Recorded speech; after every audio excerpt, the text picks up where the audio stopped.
أعوذ بالله من الشيطان الرجيم. بسم الله الرحمن الرحيم.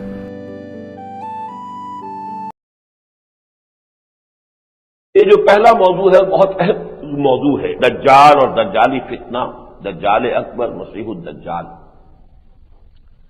اس کے ضمن میں وہ مضامین جو کراچی میں تفصیل سے بیان کر چکا ہوں، تیزی سے اجمالاً ان پر سے بھی گزروں گا، ورنہ یہ کہ وہ مضمون کا تسلسل تو قائم نہیں رہ سکے گا۔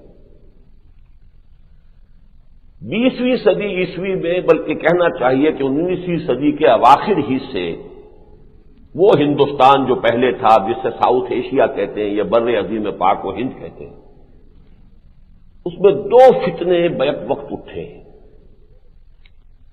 اور ان دونوں فتنوں کا ایک نتیجہ یہ نکلا ہے کہ حدیث نبوی سے مسلمانوں کو بالعموم بودھ پیدا ہو گیا۔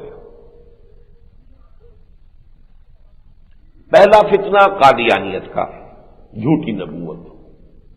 اگرچہ نبوت کا دعویٰ تو غلام احمد قادیانی نے اس صدی کے آغاز میں کیا ہے، 1905 میں، لیکن بہرحال اس کے دعوی اس سے پہلے بھی مہدی موعود ہونے کا دعویٰ اور مسیح موعود ہونے کا دعویٰ، یہ سارے دعوے تو رفتہ رفتہ جو ہے جیسے جیسے نشہ چڑھتا گیا تھا دماغ کو، ویسے ویسے جو ہے ان کے دعوے بڑھتے گئے۔ چونکہ مہدی موعود بھی اس نے کہا میں ہوں، مسیح موعود بھی میں ہوں، لہذا مسلمانوں کے اندر ایک رد عمل پیدا ہو گیا کہ ان حدیثوں میں جن میں اس کا تذکرہ ہے، ایک غلط کار شخص کو ان کی وجہ سے، ان کے حوالے سے یہ دعوے کرنے کا موقع مل گیا، تو ایک گویا کہ منفی نتیجہ برآمد ہوا۔ ان حدیثوں کی طرف توجہ ہونی چاہیے ہی نہیں کہ جن کے حوالے سے، جن سے سند حاصل کر کے کچھ لوگ جو ہیں وہ اپنی مہدویت کے یا اپنی مسیح موعودیت کے وہ جو کاروبار جو ہے چمکاتے ہیں، تو اس سے ایک اباح، ایک منفی رد عمل پیدا ہوا ہے۔ دوسرا فتنہ تھا فتنہ انکار سنت اور استخفاف حدیث۔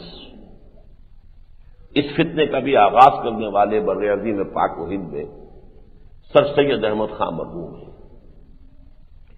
ان کی شخصیت اگرچہ اس کا سیاسی پہلو کہ وہ مسلمانان ہند کے محسن ہیں، ان کے خیر خواہ ہیں، بہی خواہ ہیں، اس اعتبار سے میں بھی ان کا قائل ہوں، لیکن انہوں نے ایک مفسر قرآن ہونے کی حیثیت اور ایک متکلم اسلام ہونے کی جو حیثیت اختیار کی، وہ نہایت گمراہ کن، فرشتوں کا انکار، جنات کا انکار، معجزات کا انکار، جس کو نیچریت پھر ہمارے ہاں علماء نے کہنا شروع کیا، اس کی جڑ جو ہے در حقیقت ڈالنے والے، داغ بیل ڈالنے والے سر سید احمد خان مرحوم سے اللہ انہیں معاف کرے۔ پھر ایک مولوی پنجاب میں اٹھ کھڑا ہوا، عبداللہ چکڑالوی، چکڑالہ یہ کیبل پور کی طرف ایک گاؤں ہے، وہیں کے پھر مولانا علی یار چکڑالوی تھے، جن کے یہ خلفاء میں سے ہیں مولانا محمد اکرم آوان صاحب اس وقت، تو چکڑالہ اس اعتبار سے وہ اہم قصبہ ہے۔ وہاں کا یہ عبداللہ چکڑالوی تھا کہ جس نے فتنہ انکار سنت بڑے زور شور کے ساتھ شروع کیا۔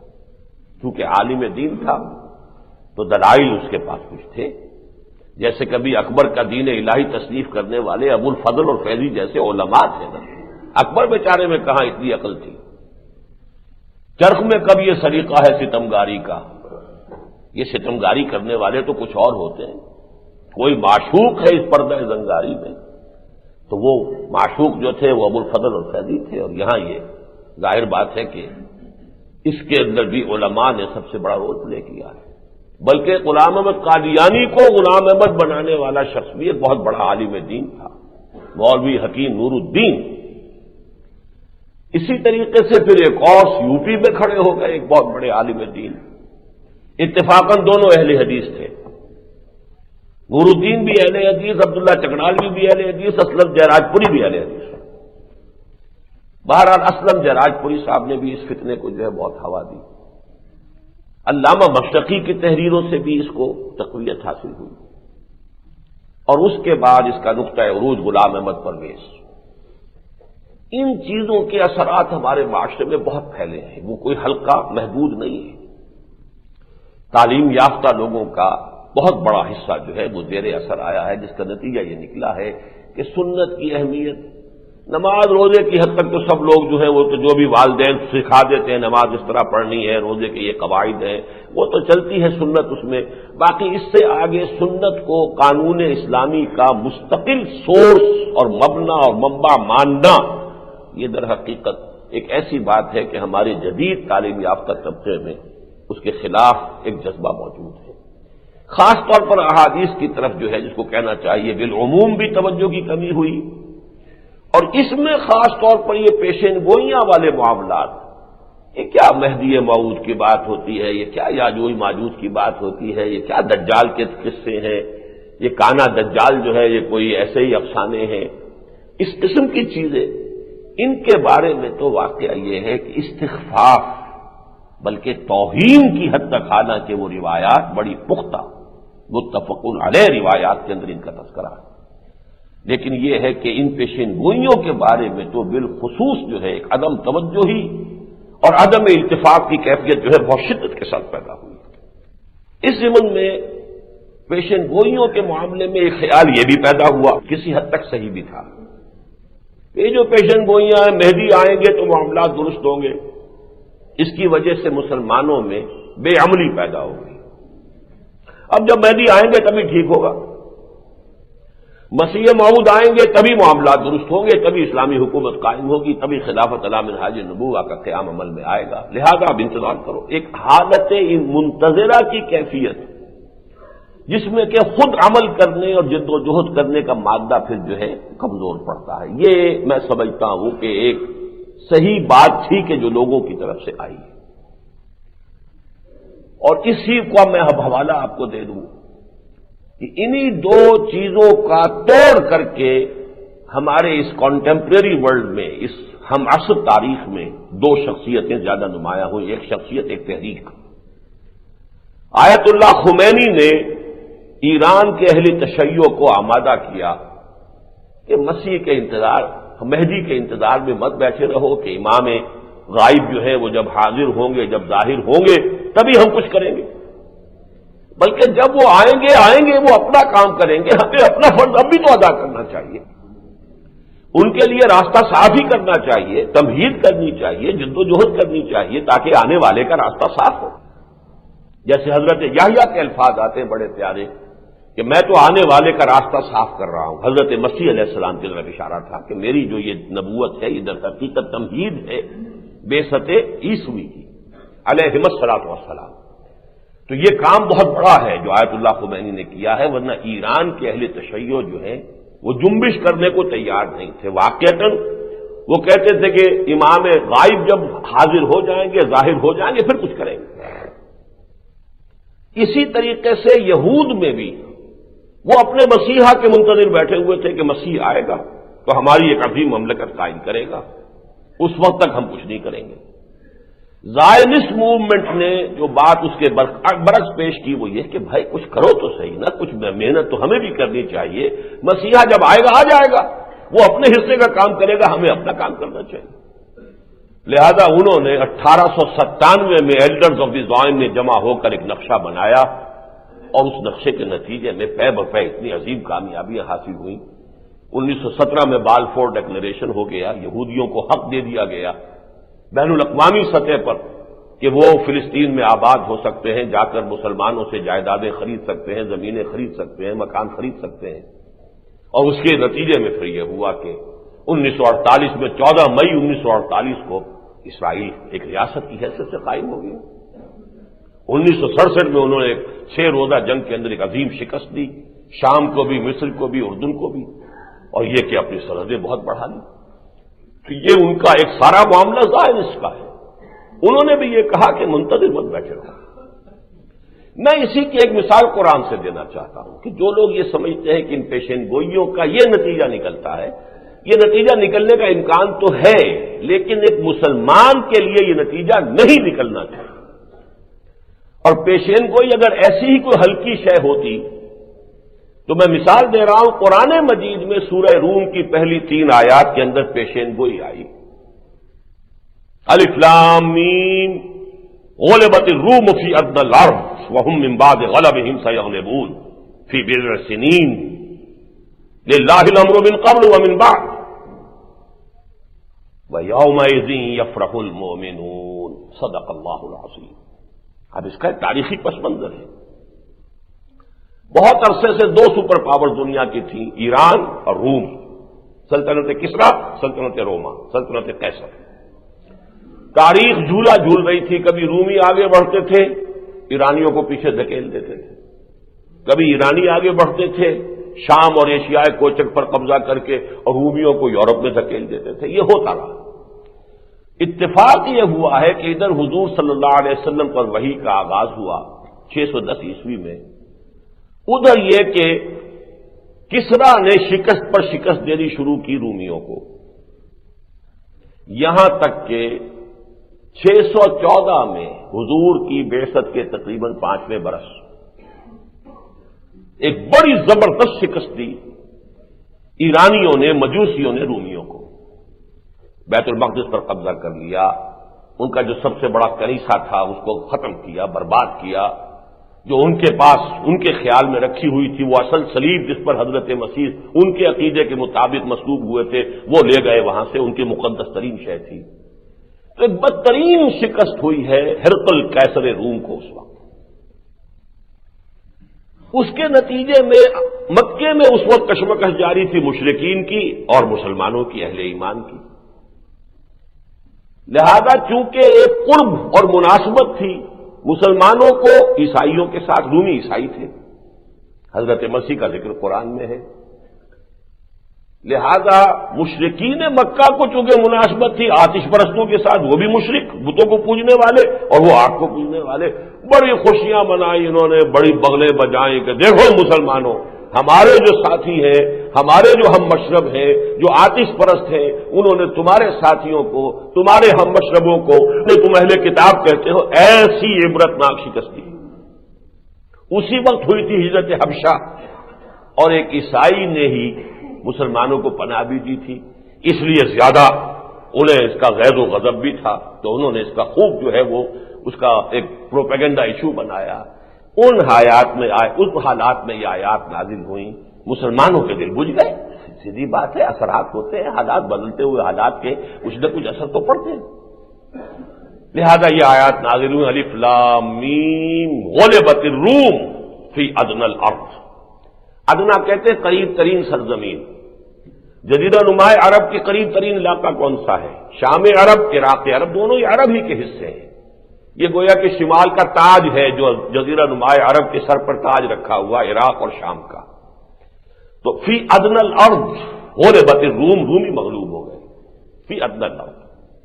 یہ تو واقعہ ہو گیا، وَهُمْ مِنْ بَعْدِ غَلَبِهِمْ سَيَغْلِبُونَ، لیکن ان قریب ہی وہ اپنی اس مغلوبیت کے بعد پھر غالب آ جائیں گے۔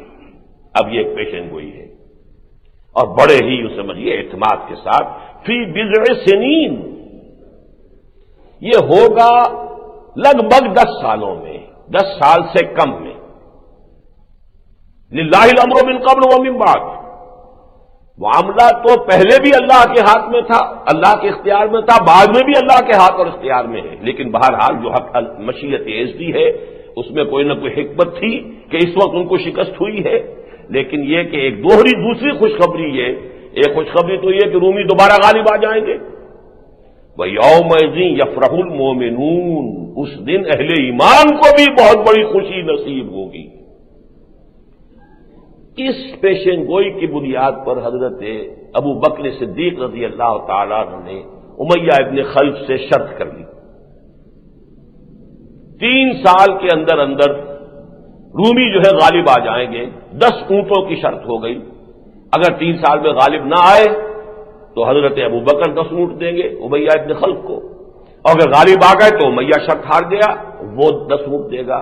حضور کو جب اطلاع ہوئی آپ نے فرمایا، اس وقت تک شرط لگانا اور نہ جوا وغیرہ یہ ساری چیزیں حرام نہیں ہوئی تھی، حضور نے فرمایا دیکھو قرآن میں لفظ بضع آیا ہے، اور بضع کا اطلاق عربی زبان میں 10 تک پر ہوتا ہے، لہذا تم اپنی شرط جو ہے وہ 3 سال کی بجائے اس کی مدت کر دو 9 سال، اور یہ کہ اونٹوں کی مقدار بڑھا دو، 100 اونٹ کر دو۔ لہذا وہ شرط اسی شکل میں تبدیل ہو گئی۔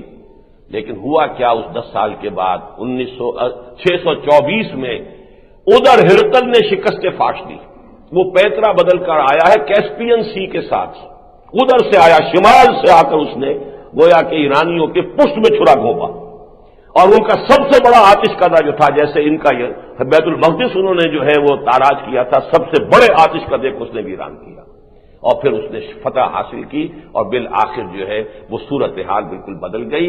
اور آپ دیکھیے عجیب بات، وَيَوْمَئِذٍ يَفْرَحُ الْمُؤْمِنُونَ، یہی وہ دن تھے جب کہ غزوہ بدر ہوا اور مسلمانوں کو فتح عظیم حاصل ہوئی، دو پیشن گوئیاں پوری ہو گئی، الف لام میم، غلبت الروم فی ادنی الارض وهم من بعد غلبهم سيغلبون في بضع سنين لله الامر من قبل ومن بعد ويومئذ يفرح المؤمنون۔ اہل ایمان کو دوہری خوشیاں نصیب ہوئیں، ایک طرف رومیوں کی فتح سے خوشی ہوئی، اس لیے کہ بہرحال آتش پرست مجوسی تھے، ان کے اوپر بہرحال اہل کتاب میں ایک طبقہ ہے کہ جو غالب آ گیا، دوسری طرف اللہ تعالیٰ نے یوم الفرقان کا مشرکین مکہ پر مسلمانوں کو فتح عظیم عطا فرمائی۔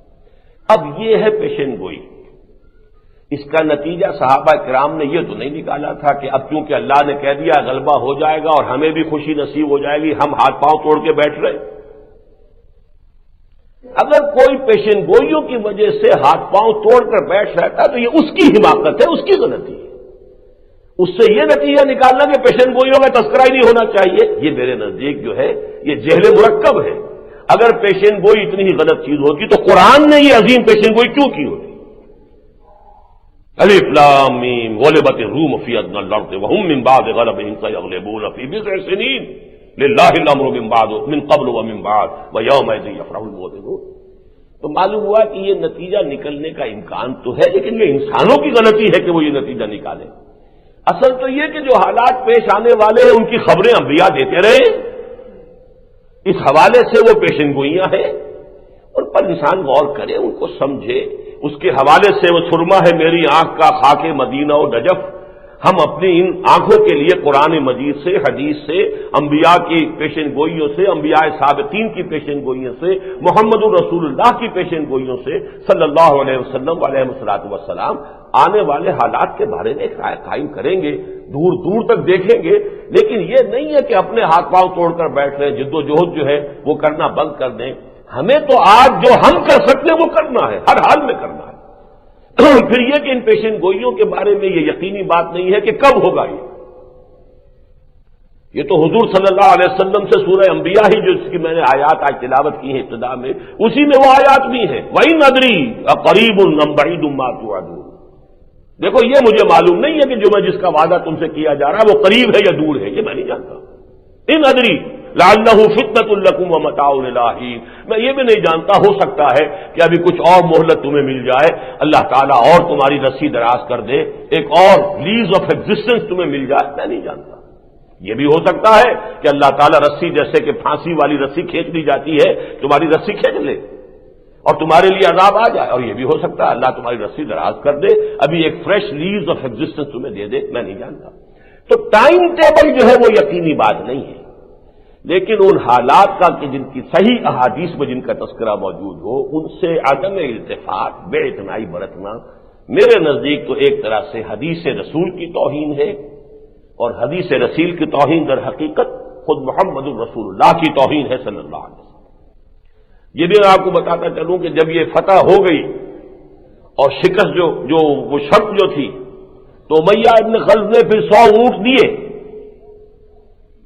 امیہ ابن خلفہ یا کوئی اور نام تھا، اس نے 100 اونٹ دیے، حضرت ابوبکر نے لا کر حضور کی خدمت میں پیش کیے، حضور نے فرمایا کہ نہیں، یہ تمہارے لیے اب جائز نہیں ہے، اس لیے کہ اب وہ جو سورہ بقرہ کی وہ آیات نازل ہو چکی تھی جو خبر اور میسر کے بارے میں ہے، لیکن لے لو، حربی کافر سے تو لے لو وہ 100 اونٹ، لیکن یہ کہ اس کو اب صدقہ کر دو۔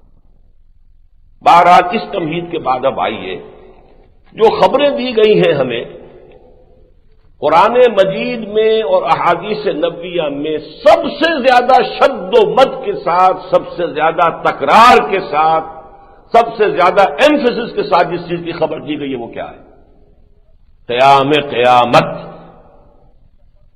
وہ بجلی کا کڑکا تھا یا صوت ہادی، عرب کی زمین جس نے ساری ہلا دی، وہ تو سب قیامت کا ذکر تھا نا۔ ابتدائی آیات میں توحید کا بھی بہت کم ذکر ہے، رسالت کا بھی بہت کم ذکر ہے، سارا زور آخرت میں. القارعہ ملقارعہ وما ادراک ملقارعہ یوم یکون الناس کالفراش المبثوث وتکون الجبال کالعہن المنفوش. الحاقہ ملحاقہ وما ادراک ملحاقہ. یہ سارا زور کس پر ہے؟ اذا زلزلت الارض زلزالہا واخرجت الارض اثقالہا وقال الانسان ما لہا. یہ سارا زور کن باتوں پر ہے؟ قیامت آئے گی. اسی لیے آیا ہے عما یتساءلون عن النبأ العظیم الذی هم فیہ مختلفون. یہاں ذرا ایک پوائنٹ جو ہے بہت اہم تھا جو رہ گیا ہے تمہید میں. دیکھیے انبیاء کا معاملہ کیا ہے. انبیاء نے پیشین گوئیاں کی ہیں، اور خاص طور پر نوٹ کیجئے کہ نبی کا لفظ نکلا کہاں سے ہے. زیادہ رائے یہ ہے نبا کے معنی خبر. نبی تو کہتے ہی اس کو جو غیب کی خبر دینے والا ہے. سیدھی سی بات ہے. نبأ عظیم عما یتساءلون عن النبأ العظیم الذی هم فیہ مختلفون. نبی نبا خبر دینے والا. ایک رائے یہ بھی ہے لیکن بہت ہی ضعیف ہے کہ نبون سے ہے. نبوتن کہتے ہیں بلندی کو. تو گویا کہ نبی اس اعلیٰ مقام پر ہوتا ہے، بلند مقام پر ہوتا ہے. اور اس میں بڑی گہری مماثلت ہے کہ حضور نے جب پہلا اپنا پبلک جلسہ کیا ہے، یوں سمجھیے پہلا خطاب عام، تو آپ اونچی جگہ پر کھڑے ہوئے کوئی صفحہ پر، اور آپ نے کہا کہ لوگوں اگر میں تمہیں بتاؤں کہ اس پہاڑ کے پیچھے دشمن ہے تم پر حملہ کیا چاہتا تو مانو گے؟ ہاں ضرور مانیں گے. اس لیے بھی مانیں گے کہ اب آپ کا صادق الامین ہے، آپ نے کبھی جھوٹ بولا ہی نہیں. اور اس لیے بھی مانیں گے کہ آپ اوپر کھڑے ہیں، پہاڑ کے دونوں طرف دیکھ رہے ہیں. ہم تو ادھر ہیں، ہمیں پہاڑ کے پیچھے کیا نظر نہیں آ رہا. بیان نہیں سمجھیے کہ نبی اس مقام پر ہے کہ دنیا اور آخرت دونوں کو بیک وقت دیکھ رہا ہے. ہماری نگاہ دنیا کے سامنے، یہی تو فرق ہے. تو نبی تو خبر دینے والا ہے. غیب وہ بھی تھا کہ جو اس وقت جو عام لوگوں کی نگاہوں سے پوشیدہ تھا، اور غیب وہ بھی ہے کہ جو آئندہ آنے والے حالات ہیں وہ بھی تو غیب ہی ہے نا. مستقبل کو تو غیب کے پردے میں ہوتا ہے. کیا حالات آنے والے وہ بھی غیب ہے. اس وقت بھی ملائکہ بھی موجود تھے لیکن عالم غیب میں تھے. جنات بھی تھے، وہ بھی ہمیں نظر نہیں آتے تھے. اللہ تعالیٰ جو اصل ہستی ہے جس پر سارے ایمان اور یقین کا دار و مدار ہے، ایمان کا اور اسلام کا، وہ بھی غیب میں ہے یا ہم غیب میں ہے. بہرحال ایک پردہ غیب جو ہے وہ ہمارے اور اس کے درمیان تو ہے نا. تو نبی تو در حقیقت اس کے لفظ کا اشتقاق ہی جو ہے نبا سے ہو یا نبون سے ہو، ان دونوں کا مفہوم ہی یہ ہے کہ در حقیقت وہ خبریں دینے والے. اب اس کے بعد آئیے تمہیداً کہ سب سے بڑی خبر جو دی ہے وہ تو ہے عما یتساءلون عن النبأ العظیم. اگرچہ اب تو سائنس یہاں پہنچ چکی ہے کہ دنیا یہ کائنات ختم ہو جائے گی. کچھ عرصے تک پہلے تک جب تک کہ نیوٹونین ایرا چل رہا تھا فزکس میں، خیال یہ تھا کہ یہ ایور لاسٹنگ ہے، اس کو کبھی ختم نہیں ہونا. Matter is indestructible. Matter destroy ہو ہی نہیں سکتا، ختم کیا ہی نہیں جا سکتا. تو کیسے ختم ہو جائے گی؟ یہ میٹر ہی ہے نا. آج وہ معاملہ ختم ہو چکا. Newtonian era of physics finished. اب جو ہے آئنسٹائن کا ایرا ہے. Matter can be converted into energy, energy can be converted into matter. اب یہ جو ایک ڈوئلزم تھا کہ میٹر اور شے ہے، انرجی اور شے، ختم. سنویت ختم، توحید ہو گئی ہے، ایک ہی شے ہے. اور آج جو theories of the creation of universe ہے کہ ایک اسپائرل کے مانند جو ہے یہ پھیلتی جا رہی ہے کائنات. ایک رائے یہ ہے کہ اس کے بعد یہ الٹے رخ پر چلے گی اور جیسے ایک نقطے سے شروع ہوئی تھی پھر ہو کر ایک نقطے پر ختم ہو جائے.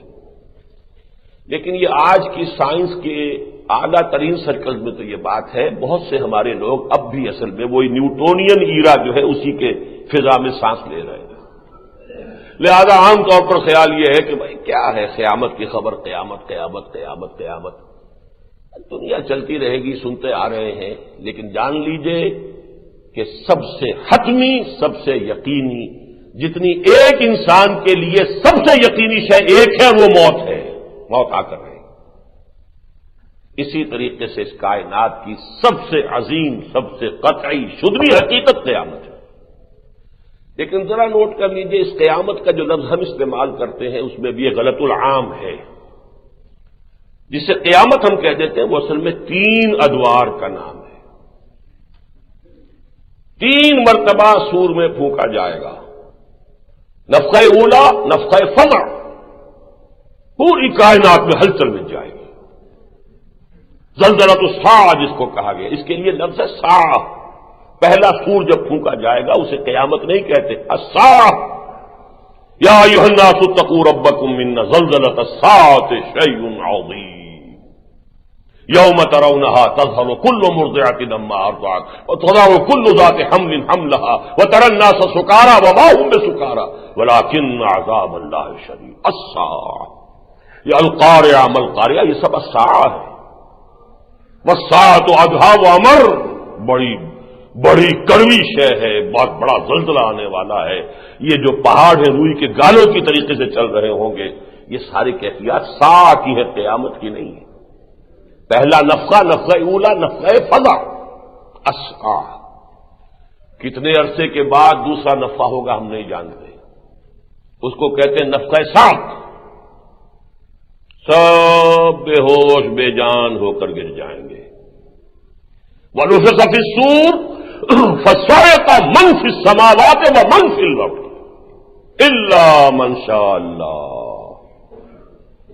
یہ جو صاعق ہے یہ صرف انسانوں پر نہیں، انسانوں پر، جنوں پر، کل کائنات پر، فرشتوں پر، سوائے ان چند فرشتوں کو جنہیں اللہ مستثنیٰ کر دے. اس لیے کہ من فی السماوات ومن فی الارض.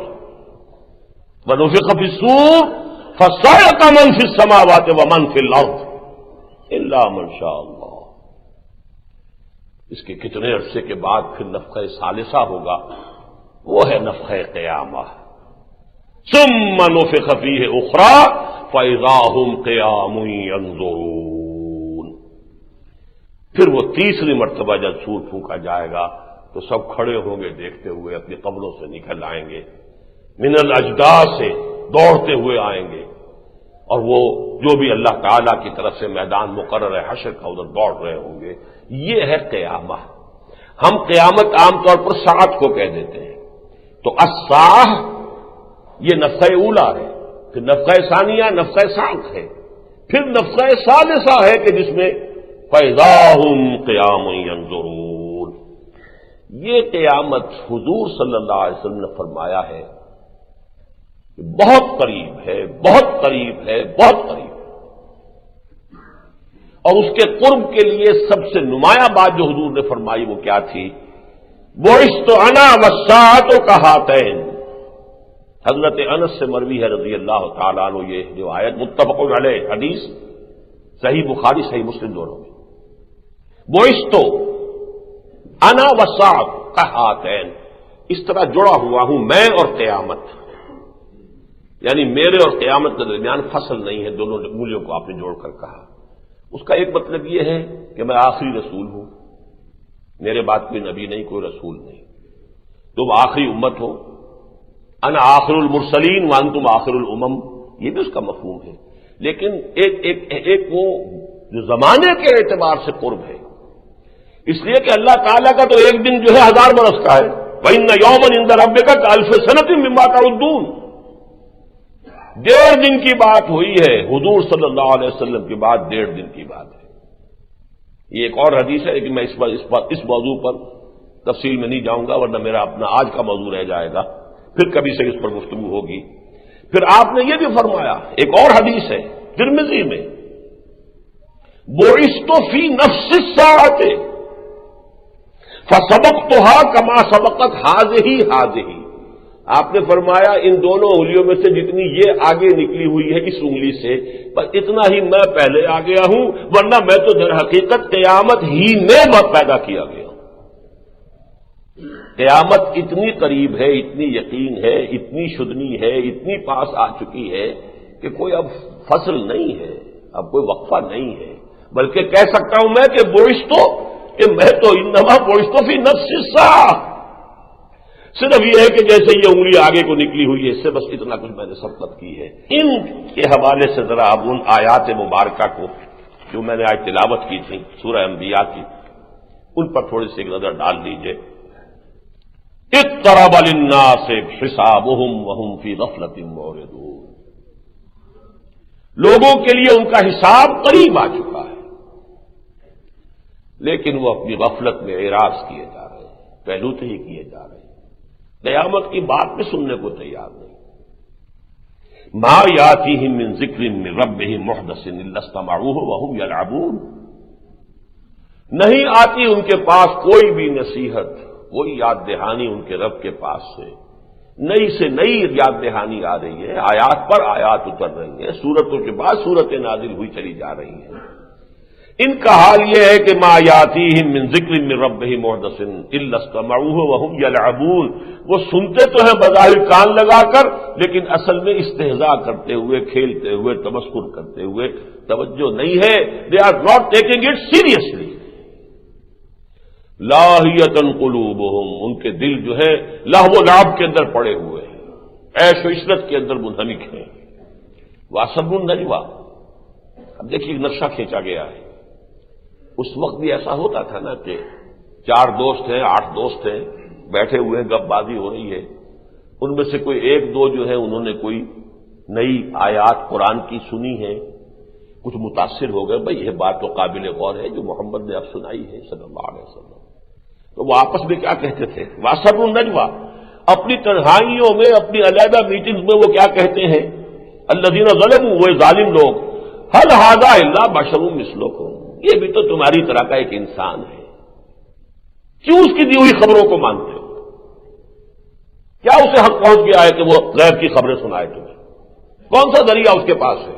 هل ھذا الا بشر مثلکم۔ اب دیکھیے اس میں پوری ذہنیت موجود ہے، منکرین حدیث والی پوری ذہنیت اس جملے میں موجود ہے کہ محمد بس جیسے بشر ہوتے ہیں، بلکہ کچھ لوگوں نے لفظ استعمال کیا ہے جیسے چٹھی رساں کا کام یہ ہے کہ چٹھی لا کے آپ کو دے دے، بس قرآن لا کے دے دینا محمد کا کام تھا، اللہ اللہ خیر صلی اللہ، باقی ہم جانے، قرآن جانے، ہم سمجھیں گے، ہم غور کریں گے، قرآن پہنچا دینے کا ذمہ تھا، اس کے سوا تو ان کی کوئی ذمہ داری نہیں، اس کے سوا ان کی کوئی اہمیت نہیں، ان کے سوا ان کا کوئی مرتبہ نہیں، کوئی مقام نہیں۔ ہاں اپنے زمانے میں وہ مسلمانوں کے امیر بھی تھے، اس لیے قرآن میں کہا گیا کہ اطاعت کرو، مطلب ہے امیر کی اطاعت کرو۔ اب آئندہ جو بھی امیر ہوگا، جو مرکز ملت ہوگا، یہ اصطلاح ہے جو وضع کی تھی غلام احمد پرویز نے، جو مرکز ملت ہوگا، جو حکومت بنے گی، وہ جو چاہے گی قرآن کو انٹرپریٹ کرے گی، جو نئے سے نیا مفہوم چاہے گی نکالے گی اور اس کو نافذ کرے گی۔ محمد الرسول اللہ کی تشریحات، توضیحات، آپ نے جو کچھ بیان کیا ہے اس سے وہ کوئی مستقل نہیں ہے، دائمی نہیں، یہ ہے اصل میں وہ ذہنیت۔ لاہیۃ قلوبہم واسروا النجویٰ الذین ظلموا هل ھذا الا بشر مثلکم افتاتون السحر وانتم تبصرون، تو کیا ہو گیا ہے تمہیں؟ تمہاری مت ماری گئی ہے، ایک جادو ہے جو وہ استعمال کر رہے ہیں، تم جادو کے پھندے میں پھنس رہے ہو۔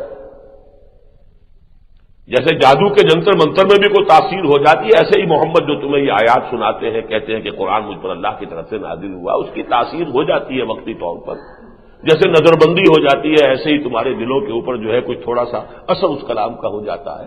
افتاتون السحر وانتم تبصرون۔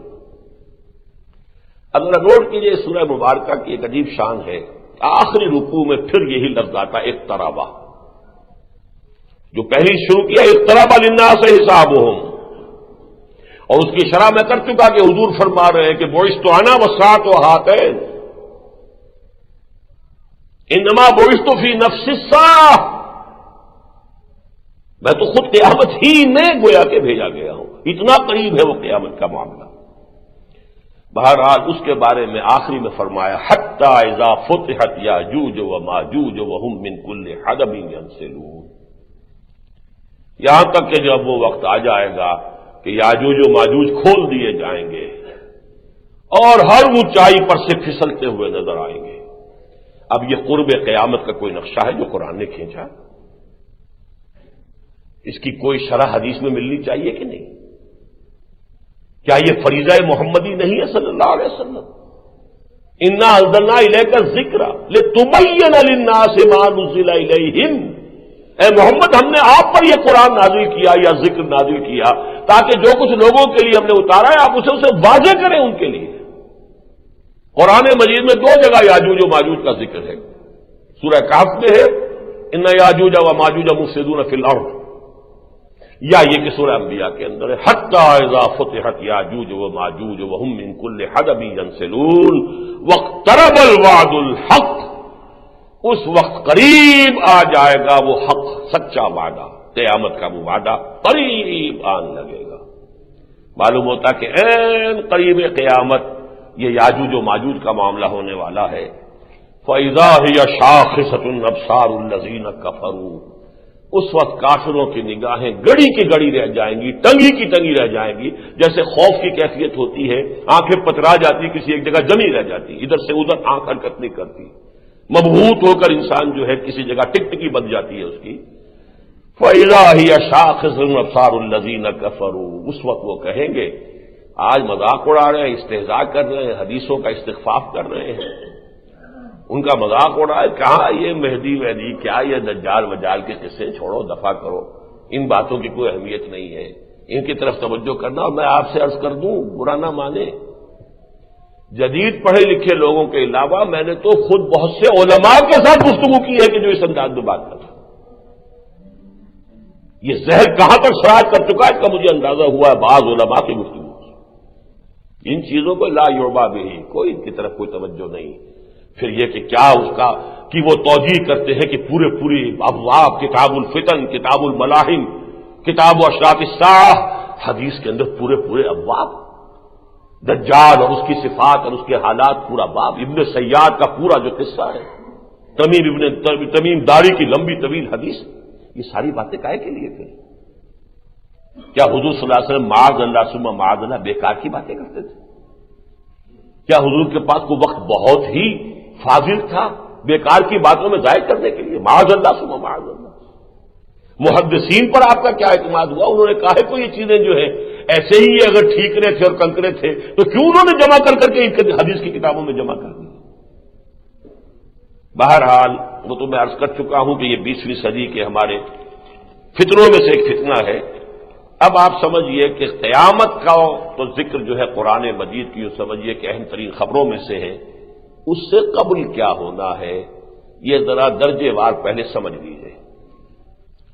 تمہیداً میں یہ عرض کر دوں کہ میں کئی اجتماعات میں، جلسوں میں وہ حدیثیں بیان کر چکا ہوں کہ جن میں حضور کے دور سے آگے مستقبل کی طرف ادوار بیان کیے گئے۔ حضرت نعمان بن بشیر رضی اللہ تعالیٰ عنہ کی حدیث، پہلا دور نبوت، دوسرا دور خلافت علی منہاج النبوہ یعنی خلافت راشدہ، تیسرا دور مسلمانوں کی ملوکیت ملکن عاضن، چوتھا دور غیروں کی غلامی ملکن جبرین، پانچواں دور پھر خلافت راشدہ علی منہاج النبوہ۔ یہ اس حدیث میں بتائیں کہ نہیں بتائیں؟ اور یہ کتنی مرتبہ یہاں بھی بیان ہو چکی ہیں حدیثیں۔ آج میں ذرا ریورس آرڈر میں چل رہا ہوں۔ اس سا کے بعد میں نے 3 ادوار گنا دیے، سا، نفخہ اولا، نفخہ ثانیہ، نفخہ ثالثہ، قیامہ۔ لیکن اس سے پہلے کیا ہے؟ بہت سے لوگوں کے ذہن میں شاید یہ بات نہ ہو اور بہت چونک اٹھیں، قیامت سے پہلے ایک دور اس دنیا پر ایسا آئے گا اسلام اور ایمان کا بالکل خاتمہ ہو جائے گا، کفر اور شرک ہی شرک سے پوری دنیا بن جائے گا۔ حالانکہ آج تک جو وہ ہم نے بیان کیا اس سے شاید آپ کو یہ مغالطہ ہو گیا ہو کہ آخری دور تو خلافت علی منہاج النبوہ کا ہے، پوری دنیا کے اوپر اللہ کے دین کا غلبہ ہوگا، لیکن اس کے بعد پھر کچھ ہونے والا ہے، اس کو ان حدیثوں سے سمجھیے۔ ایک حدیث مسلم شریف کی حضرت انس ابن مالک سے، حضور نے فرمایا لا تقوم الساعة حتى لا يقال في الارض اللہ اللہ، اور ایک روایت انہی سے لا تقوم الساعة على احد يقول اللہ اللہ، اس دنیا میں جب تک ایک انسان بھی اللہ کا نام لیوا، اللہ اللہ کہنے والا ہے، قیامت نہیں آ سکتی۔ دوسری حدیث مسلم کی روایت ہی ہے حضرت عبداللہ ابن مسعود سے، لا تقوم الساعة الا على شرار الخلق، ساعہ کھڑی نہیں ہوگی۔ اب دیکھیے ان دونوں حدیثوں میں ساعہ کا لفظ آیا، قیامت کا نہیں آیا ہے، اس کی وضاحت میں کر چکا ہوں۔ نفخہ اولا کے بعد ساعت ہے، نفخہ ثانیہ کے بعد پھر وہ بے ہوشی ہے اور نفخہ ثالثہ کے بعد قیامت ہے، فَإِذَا هُمْ قِيَامٌ يَنظُرُونَ۔ لیکن اس سے پہلے ایک دور آئے گا کہ پوری دنیا میں ایمان، اسلام کا، نیکی کا، خیر کا، بھلائی کا کوئی ذرہ نہیں رہے گا، کفر اور شرک ہو۔ اس سے پہلے دور آئے گا جبکہ پوری دنیا پر اللہ کا دین غالب ہو جائے گا۔ ان حدیثوں میں آج نہیں جا رہا، اس لیے کہ وہ نعمان ابن بشیر کی حدیث بارہا سنا چکا ہوں، حضرت ثوبان کی روایت بارہا بیان کر چکا ہوں۔ ان احادیث پر مشتمل ہم نے کتاب سے تقسیم کیے ہیں، پھیلائے ہیں، عام کیے ہیں، کیلنڈر بنائے، سب کچھ کیا۔ حضرت ثوبان کی روایت مسلم شریف کی کہ حضور نے فرمایا کہ اللہ تعالیٰ نے مجھے پوری زمین دکھا دی، سکیڑ کر، لپیٹ کر، یہاں تک کہ میں نے سارے مشرق بھی دیکھ لیے، سارے مغرب بھی دیکھ لیے، اور میری امت کی حکومت ان تمام علاقوں پر قائم ہو کر رہے گی کہ جو مجھے دکھا دیے گئے۔ حضرت مقداد بن الاسود کی روایت کہ اس روئے ارضی پر ایک گھر بھی نہیں بچے گا اور ایک خیمہ بھی باقی نہیں رہے گا جس میں اللہ کا دین داخل نہ ہو جائے۔ یہ روایتیں ہیں نا، تو اس سے پہلے یہ دور آئے گا۔ ان تین روایتوں کا میں نے صرف حوالہ دیا، تذکرہ نہیں کر رہا۔ اب ان دونوں کو جوڑنے والی روایت سن لیجئے۔ یہ ام المومنین حضرت عائشہ صدیقہ رضی اللہ تعالی عنہا سے، حضرت عائشہ سے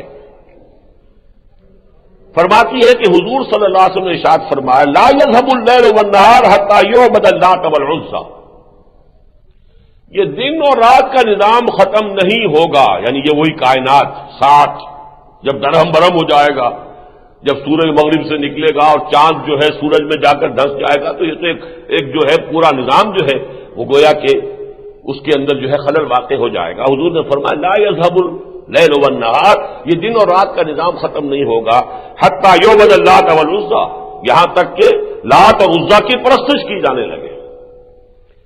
ام المومنین فرماتی ہیں میں نے حیران ہو کر فقلت، تو میں نے ایک سوال کیا، میں نے عرض کیا یا رسول اللہ كنت لأظن حين أنزل الله هو الذي أرسل رسوله بالهدى ودين الحق ليظهره على الدين كله أن ذلك تاما۔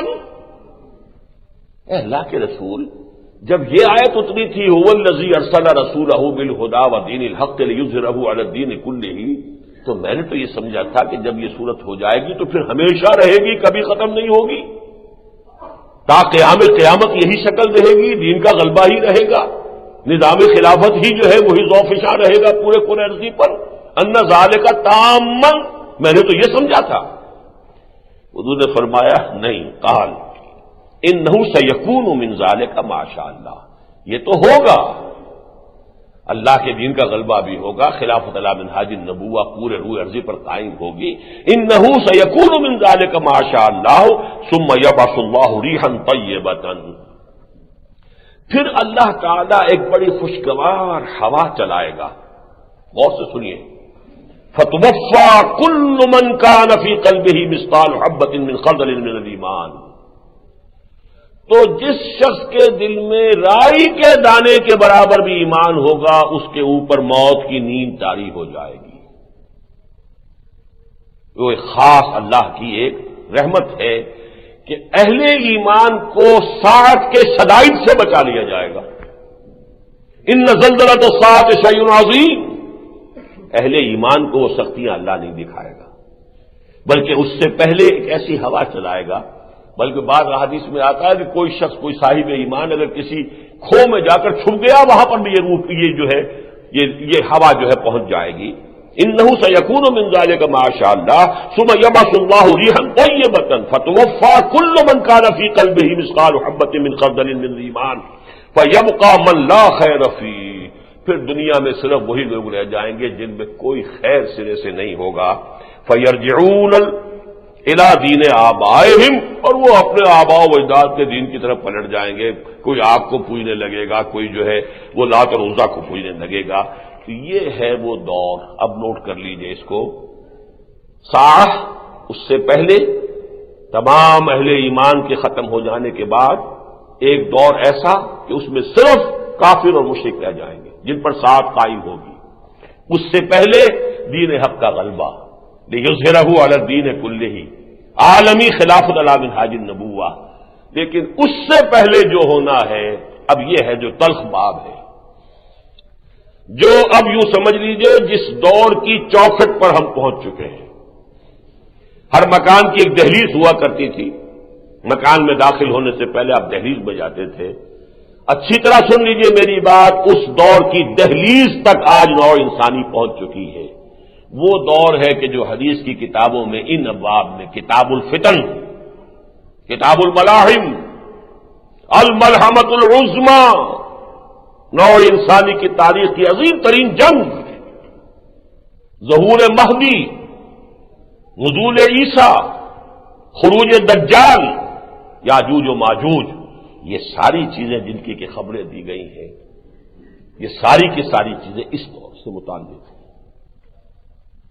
چنانچہ اس میں خاص طور پہ دجال کے بارے میں 2 حدیثیں سن لیجئے. ان تمام فتنوں میں سب سے بڑا فتنہ دجال کا ہے. عن عمران بن حسین رضی اللہ تعالی عنہ قال سمعت رسول اللہ صلی اللہ علیہ وسلم یقول ما بین خلق آدم الى قیام الساعۃ امر اکبر من الدجال. اب یہ صحیحین میں سے ایک صحیح مسلم کی روایت ہے. اگر ان روایات کو بھی آپ اٹھا کر پھینک دیں گے تو پھر دین کی امان ختم ہے. پھر تو وہی ہوگا جو منکرین حدیث کہتے ہیں. پھر اپنے قرآن کو پڑھیے اور جو سمجھ میں آئے اس پر عمل کر لیجیے. نکال دیجیے بیچ میں سے محمد رسول اللہ صلی اللہ علیہ وسلم کی تشریحات اور توضیحات اور آپ کے احکام. حضور فرما رہے ہیں کہ آدم کی تخلیق سے لے کر ساعت کے قائم ہونے تک دجال سے بڑا کوئی معاملہ نہیں. ما بین خلق آدم الی قیام الساعۃ امر اکبر من الدجال. ترمذی اور ابو داؤد کی روایت ہے، یہ بھی سن لیجئے. عن ابی عبیدہ بن الجراح رضی اللہ تعالی عنہ، جن کو حضور نے فرمایا امین هذه الامہ، ابو عبیدہ، قال سمعت رسول اللہ صلی اللہ علیہ وسلم یقول، فرماتے ہیں میں نے خود سنا محمد رسول اللہ کو فرماتے ہوئے انه لم يكن نبی بعد نوح الا قد انذر الدجال قومه. نوح کے بعد کوئی نبی ایسا نہیں گزرا جس نے اپنی قوم کو دجال کے خطرے سے آگاہ نہ کیا. وَإِنِّي أُنذِرُكُمُوهُ، اور میں بھی تمہیں اس سے خبردار کر رہا ہوں، اس کے بارے میں متنبہ کر رہا ہوں کہ ایک عظیم فتنہ ہے جو آ کر رہے گا. اب آئیے اچھی طرح سمجھیے دجال کا لفظ بنا کہاں سے ہے. دجل، اور یہ لفظ بھی بہت سے دوسرے عربی کے الفاظ کی طرح اردو میں مستعمل ہے. کتابی اردو جسے آپ کہتے ہیں، لٹریری اردو، اس میں تو ہے دجل و فریب، ملمہ، کسی شے کی حقیقت کے اوپر کوئی اور شے کو لگا دیا جائے، پردہ پڑ جائے، اصل حقیقت چھپ جائے، ملمہ ہو گیا. تانبے پر پیتل پر سونے کا ملمہ کر دیا آپ نے. دیکھنے والے کو سونا نظر آ رہا ہے، حقیقت میں تانبا یا پیتل ہے. دجل و فریب، دھوکہ، فریب، یہ دجل ہے. اور سب سے پہلے نوٹ کیجئے کہ یہ لفظ آیا ہے حدیث میں تواتر کے ساتھ ایسے لوگوں کے لیے جو نبی نہیں ہوں گے، نبوت کا دعویٰ کریں گے، دجال ہوں گے. یہ حدیث سن لیجئے، ابو داؤد اور ترمذی دونوں کے اندر روایت ہے. وَأَنَّهُ سَيَكُونُ مِنْ أُمَّتِي كَذَّابُونَ ثَلَاثُونَ، میری امت میں سے 30 اٹھیں گے جھوٹے، دجالون، کلہم یزعم انہ نبی اللہ، اور ان میں سے ہر ایک کا یہ گمان ہوگا، دعویٰ ہوگا کہ وہ اللہ کا نبی ہے. وانا خاتم النبیین لا نبی بعدی، جبکہ میں آخری نبی ہوں، میرے بعد کوئی نبی نہیں. ولا تزال طائفۃ من امتی علی الحق ظاہرین لا یضرهم من خالفهم حتی یاتی امر اللہ. اس میں ایک خوشخبری یہ بھی دی گئی کہ ایک طرف تو یہ بھی ہوگا دجال اٹھتے رہیں گے، 30 ہوں گے جو دعوی نبوت کریں گے، جھوٹے ہوں گے، کذاب ہوں گے، لیکن یہ کہ اللہ تعالیٰ میری امت میں یہ خوشخبری کا پہلو ہے، ایک گروہ کو ضرور حق پر قائم رہے گا، وہ حق ہی پر قائم رہیں گے یہاں تک کہ اللہ کا فیصلہ آ جائے. اب نوٹ کیجئے دجالی فتنہ کیا ہے، اس کی اصل حقیقت کیا ہے. ابھی ہم نے دجال کے لفظ کو اور دجال جھوٹے نبیوں کے نبوت کے دعوے داروں کے لیے دجال حدیث میں لفظ آیا. ہماری اس صدی میں اصل میں شاید بہت سے لوگوں کو یہ خیال ہو یہ 30 کی تعداد کیسے پوری ہوگی. 6-7 تو پیدا ہو گئے تھے بالکل ابتدائی دور میں، مسیلمہ کذاب اور اسود عنسی وغیرہ وغیرہ، پورے تو نام مجھے بھی یاد نہیں، لعنت اللہ علیہم اجمعین. وہاں سے اب چلتے جائیے محمد علی باب اور بہاء اللہ اور نہ معلوم کچھ لوگ تو وہ ہیں کہ جو معروف ہیں. بہت سے لوگ ایسے جن کا کہ پتہ نہیں چلتا. میں آپ کو اس صدی سے مثال دیتا ہوں کہ ایک شخص تو بہت معروف ہے، غلام احمد، جھوٹی نبوت کا دعوے دار، دجال غلام احمد قادیانی. ایک کا شاید آپ نے نام بھی نہ سنا ہو، یا شاید بہت سے لوگ ابھی تک اس کے بارے میں حسن ظن میں مبتلا ہو. رشاد خلیفہ جو ویسے تو مصر کا رہنے والا تھا، لیکن یہ کہ وہ آباد تھا اب امریکہ میں. 19 کے عدد کے حوالے سے اس نے ایک زمانے میں بڑا تہلکہ مچا دیا. کمپیوٹر نے قرآن کی حقانیت کا ثبوت دے دیا. 19 کا عدد جو ہے وہ قرآن مجید کی کنجی ہے. 19 کا عدد جو ہے وہ پڑھا ہوگا آپ نے، میرا خیال ہے بہت سے لوگوں کی نگاہ سے گزرا ہوگا. بہت سے لوگوں نے جو ضعیف الاعتقاد ہوتے ہیں اس کو بڑی اہمیت دی، اگرچہ اس میں جزوی طور پر حقیقت ہے. یہ اچھی طرح جان لیجئے، میں نے بارہا بیان کیا ہے، کوئی کفر ایسا نہیں ہے، کوئی شر ایسا نہیں ہے کہ جس میں کوئی نہ کوئی پہلو خیر کا، کوئی نہ کوئی صحت کا پہلو نہ ہو. کوئی نظریہ ایسا نہیں ہو سکتا، اس لیے کہ باطل محض کا تو وجود ہی کوئی نہیں. لہذا کچھ نہ کچھ تو حقیقت ہوتی ہے. کچھ نہ کچھ حقیقت تو مارکس کے فلسفے میں بھی ہے، کچھ نہ کچھ حقیقت جو ہے ڈارون کے فلسفے میں بھی ہے، کچھ نہ کچھ حقیقت جو ہے وہ فرائڈ کے فلسفے میں بھی ہے. لیکن اصل مسئلہ ہوتا ہے جب اسے کل بنا لیں. اس شخص نے 19 کے عدد کے حوالے سے، چونکہ یہ بہائی تھا، بعد میں معلوم ہوا لوگوں کو کہ بہائی تھا، لیکن بہائی اور ان کے ہاں 19 کا عدد جو ہے بڑا متبرک ہے. اس نے 19 کے حوالے سے بات شروع کی. کچھ عرصے کے بعد وہی جو میں نے غلام احمد قادیانی کے بارے میں شروع میں کہا تھا کہ جیسے جیسے نشہ چڑھنا شروع ہوتا ہے، اب جب لوگوں کے اندر پذیرائی ہوئی کہ 19 کا ہنسا اور 19 جو ہے اور یہ کمپیوٹر اور میتھمیٹکس نے قرآن کی حقانیت ثابت کر دی، دس از دی کی ورڈ، کی فگر آف قرآن. اب جو نشہ چڑھنا شروع ہوا، اس نے دعویٰ کیا کہ سورہ توبہ کی آخری 2 آیتیں قرآن کی نہیں ہیں، الحاقی ہیں، اس لیے کہ وہ 19 کے عدد میں فٹ نہیں بیٹھ رہی. لہذا 19 کا عدد اپنی جگہ رہے گا، جو اس میں فٹ نہیں بیٹھے گا وہ کر دیا جائے گا. اس کے بعد نشہ اور چڑھا، اس نے نبوت کا دعویٰ کیا، پھر کسی مسلمان نے اس کو قتل کر دیا. آپ میں سے اکثر کے لوگوں کو یہ معلوم بھی نہیں ہوگا کہ اس نے نبوت کا دعویٰ کیا، وہ قتل بھی کیا تھا، وہ کیفر کردار کو پہنچ بھی چکا ہے. تو اس حوالے سے سمجھ لیجئے کہ یہ 30 کا عدد بڑا نہیں ہے. نہ معلوم اور کس کس علاقے میں اس قسم کے لوگ پیدا ہوئے ہوں جنہوں نے اتنی اہمیت اختیار نہ کی ہو کہ تاریخ میں ان کا تذکرہ محفوظ رہے. لیکن ایک بات واضح ہو گئی کہ حضور نے فرمایا. پھر یہ بھی کہ اب بہت سے معاملات میں احادیث کے اندر جو عدد آتا ہے ضروری نہیں کہ وہ عین وہی عدد جو ہے مراد ہو، بلکہ کثرت کے لیے بھی کسی عدد کے لفظ کا جو ہے وہ اظہار ہو جاتا ہے. تو انہ سیکون من امتی کذابون دجالون سلاسون کلہم یزعم انہ نبی اللہ. یہ نبوت کا دعویٰ کرنے والے دجال 30 یا بہت کثیر تعداد میں ہوں گے. لیکن اب جیسا کہ میں نے عرض کیا، یہ اصل دجالی فتنہ کہتے کسے؟ دجالی فتنہ، عمومی فتنہ دجال کیا ہے؟ خلافت الہی کی بگڑی ہوئی شکل ہے. یہ میں نے جو جمعہ ہم نے ادا کیا تھا مینار پاکستان کے سائے میں، وہاں جو تقریر کی تھی شام کو، جمعے کی شام کو، خلافت کی حقیقت، سورہ بقرہ کے 4تھے رکوع میں یہ بات واضح کی گئی ہے. اللہ تعالیٰ نے آدم کو پیدا کیا خلیفۃ الارض، خلیفۃ اللہ فی الارض، انی جاعل فی الارض خلیفہ. اور اس کے ضمن میں اسے ایک علم عطا کیا گیا، علم آدم الاسماء کلھا. اللہ تعالیٰ نے آدم کو سارے اسماء سکھا دی، سارے اسماء سکھا دی. قرآن مجید کے مشکل مقامات میں سے کہ اس سے مراد کیا ہے، تفصیل میں نہیں جاتا، لیکن میں ان لوگوں کی رائے سے اتفاق کرتا ہوں کہ جن کے نزدیک اس سے مراد ہے ساری فزیکل سائنسز کا علم. وہ پوٹینشلی آدم کو دے دیا گیا بالقوہ، اس لیے کہ ان فزیکل سائنسز اور ان تمام علوم کے حصول کا ذریعہ دے دیا گیا. ان السمع والبصر والفؤاد کل اولئک کان عنہ مسئولا. لو آدم تمہیں یہ سماعت بھی دے دی، یہ بصارت بھی دے دی، اور یہاں تمہاری کھوپڑی کے اندر ایک کمپیوٹر بھی رکھ دیا ہے.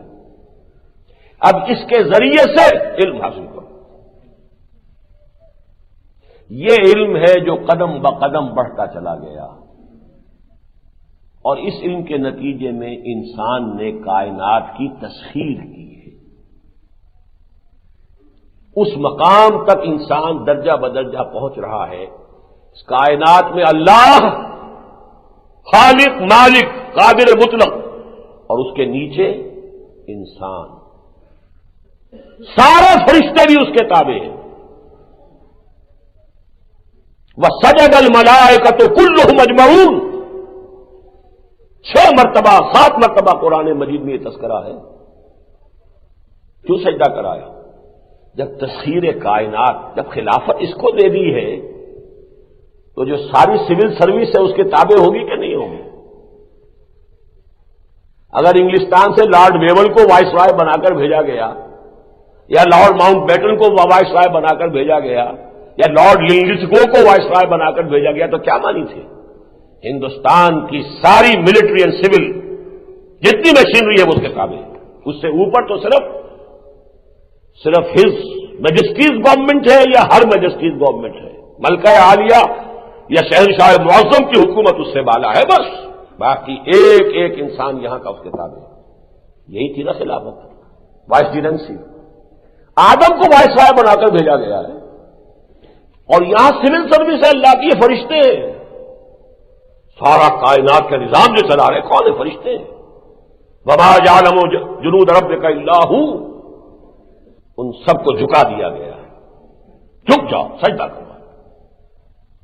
وہ تسخیر کائنات ہے جو انسان درجہ بدرجہ کرتا ہوا آج کہاں پہنچ گیا ہے؟ چاند کو اپنے قدموں تلے رون چکا ہے. اس سے آگے کی تیاریاں ہیں. کہاں سے کہاں تک علامہ اقبال نے جو نقشہ کھینچا ہے بڑا پیارا نقشہ ہے کہ عروج آدم خاکی سے انجم سہمے جاتے ہیں کہ یہ ٹوٹا ہوا تارا مہ کامل نہ بن جائے. مہ کامل تک تو پہنچ گیا، اس سے آگے کہاں جائے گا انسان؟ اب دیکھیے میں آپ کو قرآن مجید میں، جیسا کہ میں نے اصول ہمیشہ بتایا ہے، اہم مضامین کم سے کم 2 جگہ ضرور آتے ہیں. 2 آیتیں سنا رہا ہوں آپ کو. الم تروا ان اللہ سخر لکم ما فی السماوات وما فی الارض. قرآن مجید جب کہتا ہے ما فی السماوات وما فی الارض، کل کائنات مراد ہوتی ہے. صرف زمین ہی مسخر نہیں کی گئی، جو کچھ آسمانوں میں ہے، فرشتوں کے لشکر کہاں ہیں؟ سب مسخر ہے. یہ ضرور ہے ایک پوٹینشیلٹی کو ایکچویلٹی بننے میں وقت لگتا ہے. آم کی گٹھلی سے آم کا درخت وجود میں آ جائے گا، لیکن وقت لگے گا. وہ سفر ہے جو آدم نے طے کیا ہے، لیکن مسخر تو کر دیا گیا. فرشتے تابع کر دیے گئے، کل کا کل علم عطا کر دیا گیا، اس کو حاصل کرنے کے ذرائع دے دیے گئے. ان السمع والبصر والفؤاد کل اولئک کان عنہ مسئولا. الم تروا ان اللہ سخر لکم ما فی السماوات وما فی الارض. سورہ لقمان کی آیت نمبر 20 ہے یہ.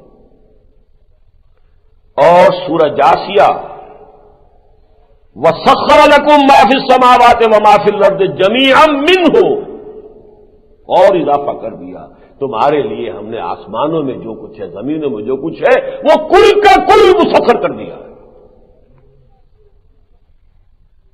یہ خلافت آدم ہے، تسخیر کائنات کی شکل میں جو بڑھتی چلی جا رہی ہے. اللہ نے اس کے ساتھ ایک بیلنسنگ فیکٹر دیا تھا. سورہ بقرہ کے 4 رکوع کے آخر میں اس کا ذکر ہے. دیکھو آدم، تمہیں ہم نے یہ سب کچھ دے دیا، لیکن ایسا نہ ہو کہ تمہارا دماغ پھر جائے، کوئی نشہ چڑھ جائے، بغاوت پر آمادہ ہو جاؤ، تو ہم نے ایک دوسرا سلسلہ بھی ہم جاری رکھیں گے، وہی کا سلسلہ جاری رکھیں گے۔ وَإِمَّا يَأْتِيَنَّكُم مِّنِّي هُدًى فَمَن تَبِعَ هُدَايَ فَلَا خَوْفٌ عَلَيْهِمْ وَلَا هُمْ يَحْزَنُونَ وَالَّذِينَ كَفَرُوا وَكَذَّبُوا بِآيَاتِنَا أُولَٰئِكَ أَصْحَابُ النَّارِ هُمْ فِيهَا خَالِدُونَ۔ وحی کا سلسلہ جاری رہے گا، جو کوئی بھی ہماری اس وحی کی ہدایت کے تابع رہیں گے، چلتے رہیں گے، چاہے تم آسمانوں پر پہنچ جاؤ کوئی خرابی نہیں ہوگی۔ لیکن جیسے ہی آج سے تقریباً 300 سال قبل انسان نے وحی کی طرف سے اپنا رخ موڑ لیا، یورپ میں رینائسنس کے بعد ہی explosion of sciences and knowledge ہوا ہے۔ یہی تو 300 برس ہے جس میں انسان نے سارا کچھ حاصل کیا ہے۔ پہلے تو کیڑی کی چال چل رہا تھا آدم، یہ ایک دم جو دوڑا ہے تو یہ تو یہی 200-250 برس ہے، ایک کے بعد ایک، ایک کے بعد ایک، ایک سے ایک نئی ایجاد، نئی سے نئی اختراع، نئی سے نئی جو ہے وہ انکشافات پیر بپیر ہوتے چلے گئے، ایکسپلوژن۔ بدقسمتی سے اسی موقع پر ہدایت آسمانی سے آنکھ بند کر لی۔ اللہ نے 2 آنکھیں دی تھی، ایک آنکھ تھی وہ علم اسماء کی، ایک آنکھ دی تھی وحی کی، ایک آنکھ بند کر دی۔ وہیں سے یہ کانی دجالی تہذیب شروع ہو گئی۔ اب جتنا کچھ تم نے حاصل کیا یہ تمہاری تباہی اور بربادی کا ذریعہ بنے گا۔ کتنے کتنے ریسورسز اور فوڈ انسان نے دریافت کر لیے، لیکن بھوک ختم نہیں ہوگی۔ ایک بڑی تعداد انسانوں کی انہیں 2 اسکوائر میلز جو ہے روزانہ نہیں ملیں گے، اس لیے کہ ہدایت سے محروم ہے انسان۔ سائنسی ترقی، ٹیکنالوجی، ایجادات آگے سے آگے بڑھتا چلا جا رہا ہے، ہدایت والا راستہ بند کر لیا۔ یک چشمی تہذیب ہے یہ۔ اس تہذیب کے اندر برا نہ مانیے، ہم سب کے سب غرق ہیں، کوئی کم کوئی زیادہ۔ کوئی بالکل غرق ہو چکا ہے، اس کے سامنے کچھ نہیں، نہ خدا سے کوئی تعلق، نہ آخرت کا کوئی خیال، نہ وحی کا کوئی تعلق، نہ قرآن سے کوئی دلچسپی۔ دنیا اور دنیا کی محنت اور دنیا کا عیش اور دنیا کا ساز و سامان اور دنیا کی سہولتیں، بہت بڑی بات ہے۔ ویلفیئر اسٹیٹ، اجتماعی طور پر بہبود ہونی چاہیے، دنیا میں یہ ہونا چاہیے۔ آخرت کس بلا کا نام ہے، کوئی فکر ہی نہیں۔ اللہ خالق وہ بھی کوئی ہے، ہوگا کوئی، ڈکوسلے ہیں۔ روح بھی کسی شے کا نام ہے، کیا پتا ہے۔ جسم ہے، جسم کی خیال رکھو، جسم کو پالو، پرورش کرو، اس کے لیے منرلز ہونے چاہیے، وائٹامنز ہونے چاہیے، یہ ہونا چاہیے، وہ ہونا چاہیے۔ روح کس شے کا نام ہے؟ یہ ہے دجالی تہذیب، یک چشم تہذیب۔ کوئی سر کے اوپر سے بھی اس کے پانی گزر چکا، وہ غرق ہے۔ ہم جائزہ لیں گے تو کوئی گھٹنوں تک ہے، کوئی گردن تک ہے۔ اللہ رسول کا نام تو یاد ہے، باقی ساری مساعی، ساری بھاگ دوڑ، ساری دلچسپیاں اس مادے کے لیے، اس دنیا کے لیے، اس جسم کے لیے، اس حیات دنیاوی کے لیے، اس کے سوا کوئی سوچ نہیں، کوئی فکر نہیں، بلکہ کھلم کھلا استہزاء ہے، انکار۔ یہی وجہ ہے، نوٹ کر لیجئے کہ حدیث میں اس دجالی فتنے سے بچاؤ کے لیے سورہ کہف کو علاج بتایا گیا۔ جو شخص سورہ کہف کی تلاوت کرتا رہے گا، اور تلاوت کے معنی وہ نہیں ہے بغیر سمجھے وہ الفاظ پڑھ لینا، سمجھنا، غور کرنا، وہ دجالی فتنے کے اثرات سے محفوظ رہے گا۔ کیوں؟ تھوڑے تھوڑے وقفے کے بعد، یہ سورہ مبارکہ ایسی عجیب ہے، تھوڑے تھوڑے وقفے کے بعد ایک بات کو ریپیٹ کیا گیا ہے۔ اس دنیا میں جو کچھ زیبائش اور آرائش نظر آ رہی ہے، جس سے آنکھیں چکا چوند ہو جاتی ہیں، دی گلٹرنگ ایکسپیرئنس، یہ دجل ہے، فریب ہے، یہ حقیقت نہیں ہے۔ تمہاری ظاہر بین نگاہیں جو کچھ دیکھ رہی ہیں، اپیئرنس اینڈ ریئلٹی، اپیئرنس کچھ اور ہے، ریئلٹی کچھ اور ہے۔ پہلے ہی رکوع میں فرمایا انا جعلنا ما علی الارض زینۃ لہا لنبلوہم ایہم احسن عملا۔ یہ زمین میں جو کچھ ہے ہم نے اسے زینت بنا دیا ہے، زیبائش ہے، آرائش ہے، بڑی چمک دمک ہے، اسکائی اسکریپرز ہے، کیا شان ہے۔ یہ سب زینت ہے تاکہ ہم تمہیں جانچیں کہ تم میں سے کون ہے اچھے عمل کرنے والا۔ وَإِنَّا لَجَاعِلُونَ مَا عَلَيْهَا صَعِيدًا جُرُزًا۔ ایک وقت آئے گا چٹیل میدان کر دیں گے، سب برابر ہوگا، لا یرون فیہا لا یرا فیہا عوجا ولا امتا، نہ کوئی ٹیلا نظر آئے گا، نہ کوئی اونچائی نہ کوئی نیچائی۔ بس امتحان کے لیے رخ روشن کے آگے شمع رکھ کر وہ یہ کہتے ہیں ادھر جاتا ہے دیکھیں یا ادھر پروانہ آتا ہے۔ اللہ نے یہ پردہ ڈال دیا دنیا کا، اس پردے کے باوجود آیا یہ اسی دنیا کے زلف گراگیر کے اسیر ہو کر رہ جاتے ہیں یا ہم سے محبت کرتے ہیں، ہم سے لو لگاتے ہیں؟ اسی کو آگے فرمایا حضور سے خطاب کر کے، وَلَا تَعْدُ عَيْنَاكَ عَنْهُمْ، اے محمد صلی اللہ علیہ وسلم اپنے ان فقیر اور غلام ساتھیوں کی طرف سے نگاہیں نہ پھیریے، یہ کہیں آپ کی عدم توجہی کے شاکی نہ ہو جائیں۔ وَلَا تَعْدُ عَيْنَاكَ عَنْهُمْ تُرِيدُ زِينَةَ الْحَيَاةِ الدُّنْيَا۔ اس کی تعبیر کافی مشکل ہے، میں صرف جو تعبیر میں سمجھتا ہوں کہ صحیح ہے وہ بیان کر رہا ہوں۔ کہیں ایسا نہ ہو کہ لوگ بھی یہ سمجھے کہ محمد کی نگاہ کے اندر بھی یہی چیزیں جو ہیں ان کی قدر و قیمت ہے، یہ بھی دولت مندوں کی طرف ہی رخ یہ رکھتے ہیں، غریبوں کو نہیں پوچھتے، یہ مغالطہ نہ ہو جائے۔ وَلَا تَعْدُ عَيْنَاكَ عَنْهُمْ تُرِيدُ زِينَةَ الْحَيَاةِ الدُّنْيَا۔ اور آگے چلیے، المال والبنون زینۃ الحیات الدنیا والباقیات الصالحات خیر عند ربک ثوابا وخیر عملا۔ یہ اولاد اور یہ مال و دولت دنیا، یہ رشتہ و پیوند ہوتا نے وہم و گما، لا الہ الا اللہ، کوئی حقیقت نہیں ہے، باقی رہنے والے تو تمہارے نیک اعمال ہیں اگر ہیں۔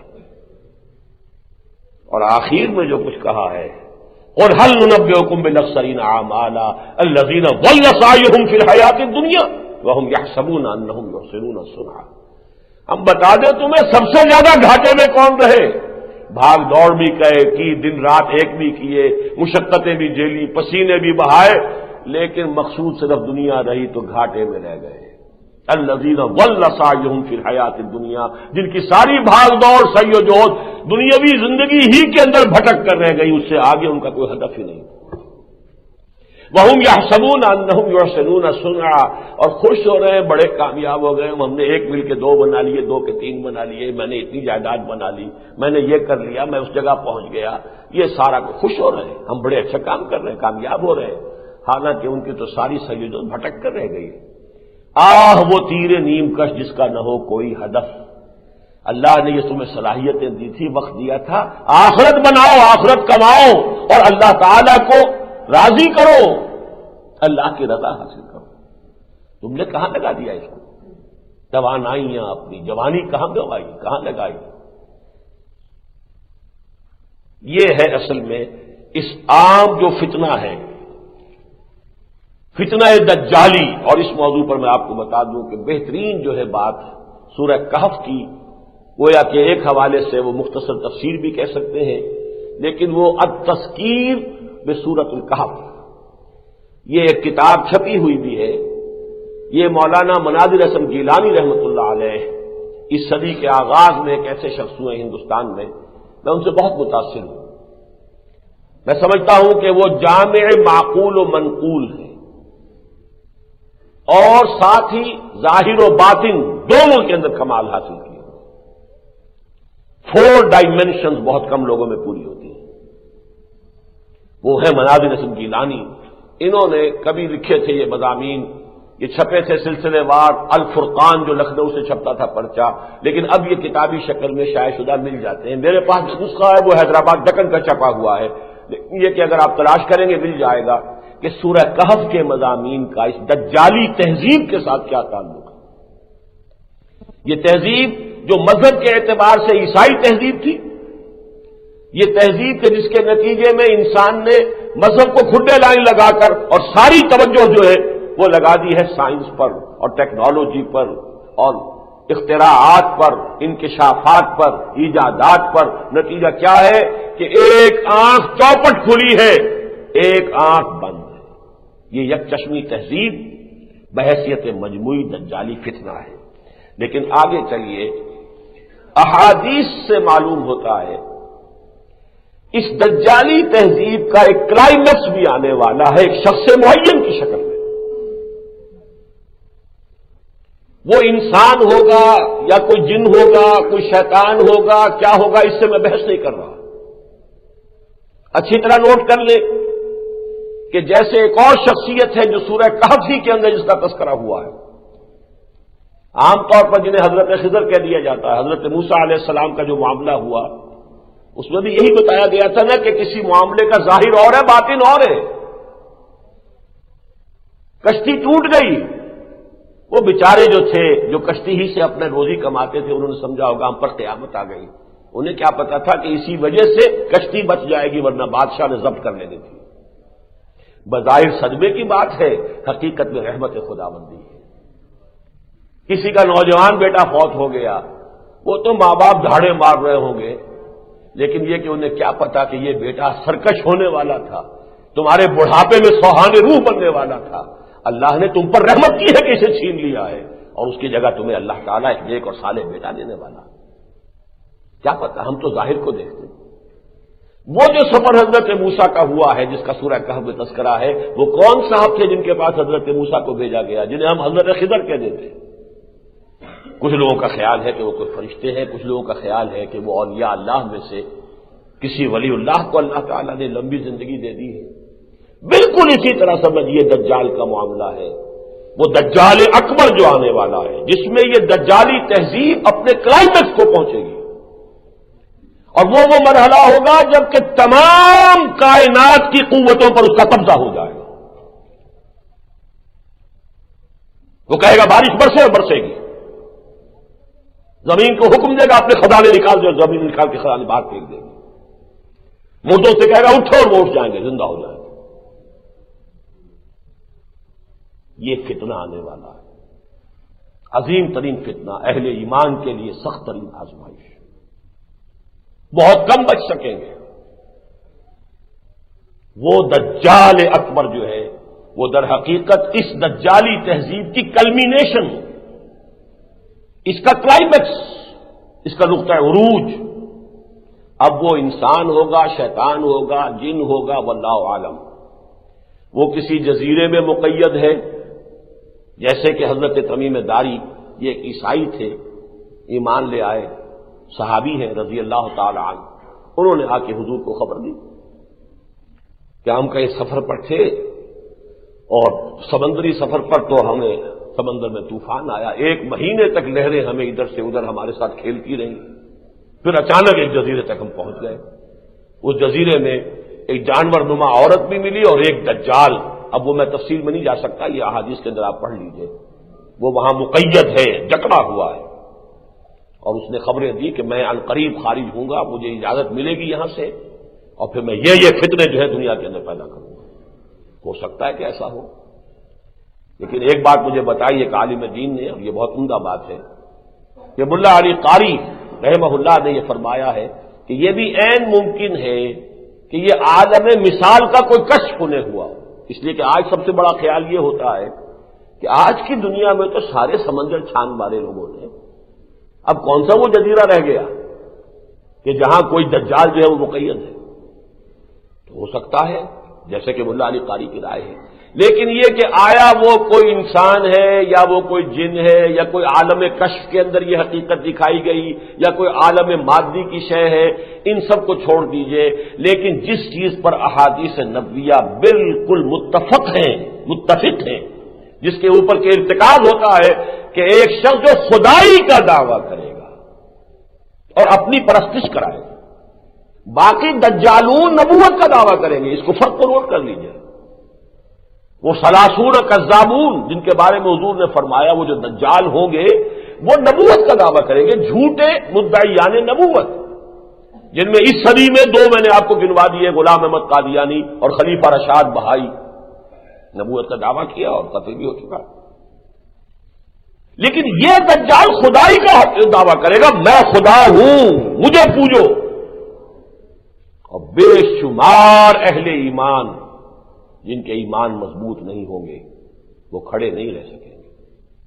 یہاں تک آیا ہے کہ ایک شخص ہے جس کے سارے جانور مر گئے ہیں، کوئی دیہاتی ہے، وہ کہے گا میں تمہارے سارے جانور زندہ کر دوں تو مجھے خدا مانو گے؟ کہ مانوں گا. زندہ کر دے گا اور اس کو مان لے گا، اس کے سامنے سجدے میں گر جائے گا. جسے کہے گا تمہارے آباء و اجداد کو زندہ کر کے لا کے کھڑا کر دوں تو مانو گے مجھے کہ میں خدا ہوں؟ اس کے بعد کوئی شیاطین کو لائے گا کہ جو اس کے آباء و اجداد کی شکل اختیار کر کے آ جائیں گے اور وہ شخص سجدے میں گر پڑے گا۔ پوری یوں سمجھیے کہ سخت ترین آزمائش، وہ جو میں نے ابھی شعر پڑھا تھا، رخ روشن کے آگے شمع رکھ کر وہ یہ کہتے ہیں ادھر جاتا ہے دیکھیں یا ادھر پروانہ آتا ہے، یہ مادی ساری قوتیں جب کسی انسان کے ہاتھ میں آ جائیں اور وہ خدائی کا دعویٰ کرے، پھر بھی اگر کوئی انسان قائم رہ جاتا ہے کہ نہیں، اسی لیے حضور نے بڑی تفصیلی اس شخص معین کی شکل بتائی ہے، اس کا حلیہ بتایا ہے، اس کے بال گھنگریالے ہوں گے، اس کی ایک آنکھ ہوگی، وہ یک چشمی تہذیب جب ایک شخص سے مشکل کے اندر جب وہ سامنے آئے گی تو وہ ایک چشم ہوگا۔ یہ سارے معاملات پوری آپ نے تفصیل بتائی ہے کہ اے مسلمانوں، اگر تو میرے زمانے میں اس کا خروج ہو گیا تو میں اس سے نبٹ لوں گا، لیکن اگر میرے بعد وہ آیا تو ظاہر بات ہے کہ پھر تم میں سے ہر ایک کو اس کا سامنا کرنا پڑے گا۔ اور بڑے پیارے الفاظ ہیں، واللہ خلیفتی علی کل مسلم، پھر اللہ جو ہے وہی نگہبان ہوگا کہ وہ میرا خلیفہ ہوگا ہر مسلمان کے لیے۔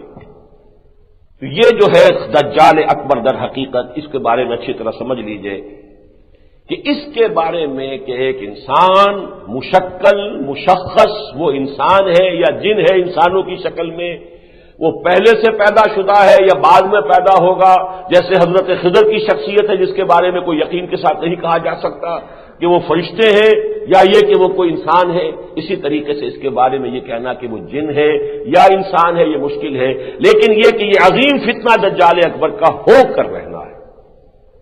ایک اور مسیح کی خبر ہے اور وہ ہے کہ جس کی طرف دنیا کے حالات بڑی تیزی کے ساتھ، بہت تیزی کے ساتھ آگے بڑھ رہے ہیں، اور اس کے بارے میں میں نے اس سے پہلے بھی کچھ نہ کچھ بتایا ہے، آج ذرا اور واقعات کے حوالے سے آپ کو سمجھا دینا چاہتا ہوں۔ عیسائیوں کی روایات، تورات اور انجیل اور احادیث اور قرآن مجید کے اشارات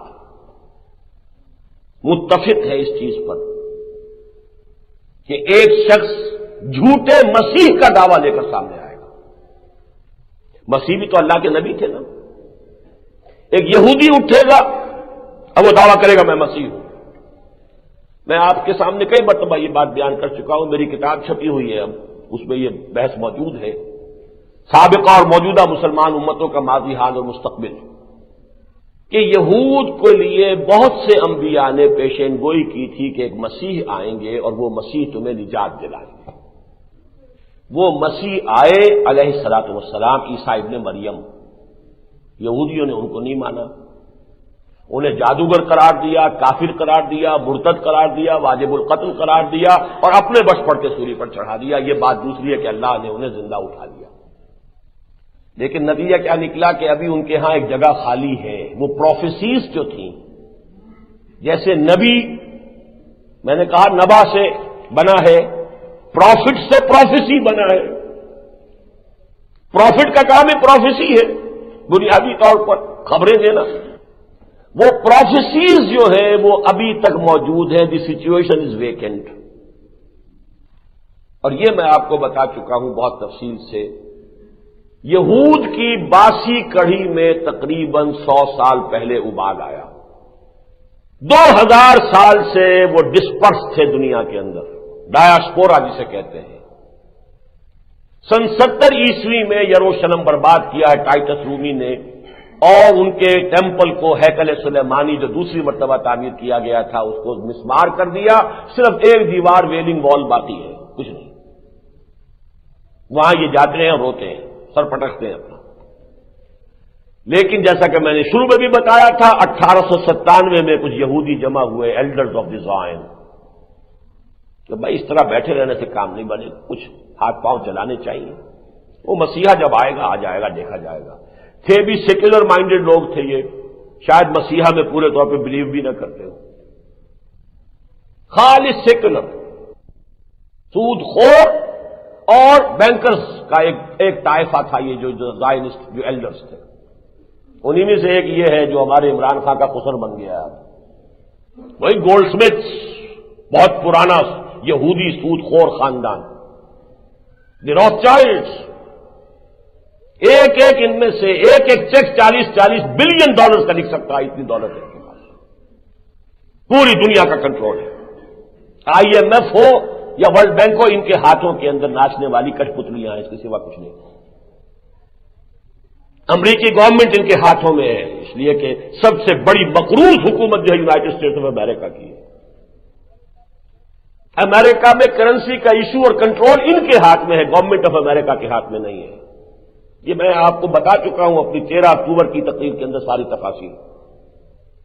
بہرحال زائنسٹ نے کچھ نہ کچھ محنت کی، 20 سال کے بعد 1917 میں بالفور ڈیکلیریشن حاصل کر لیا۔ فرنگ کی رگے جہاں پنجہ یہود میں ہے، یہ علامہ اقبال دیکھ آئے تھے، سن 5 سے سن 8 تک رہے نا یورپ میں،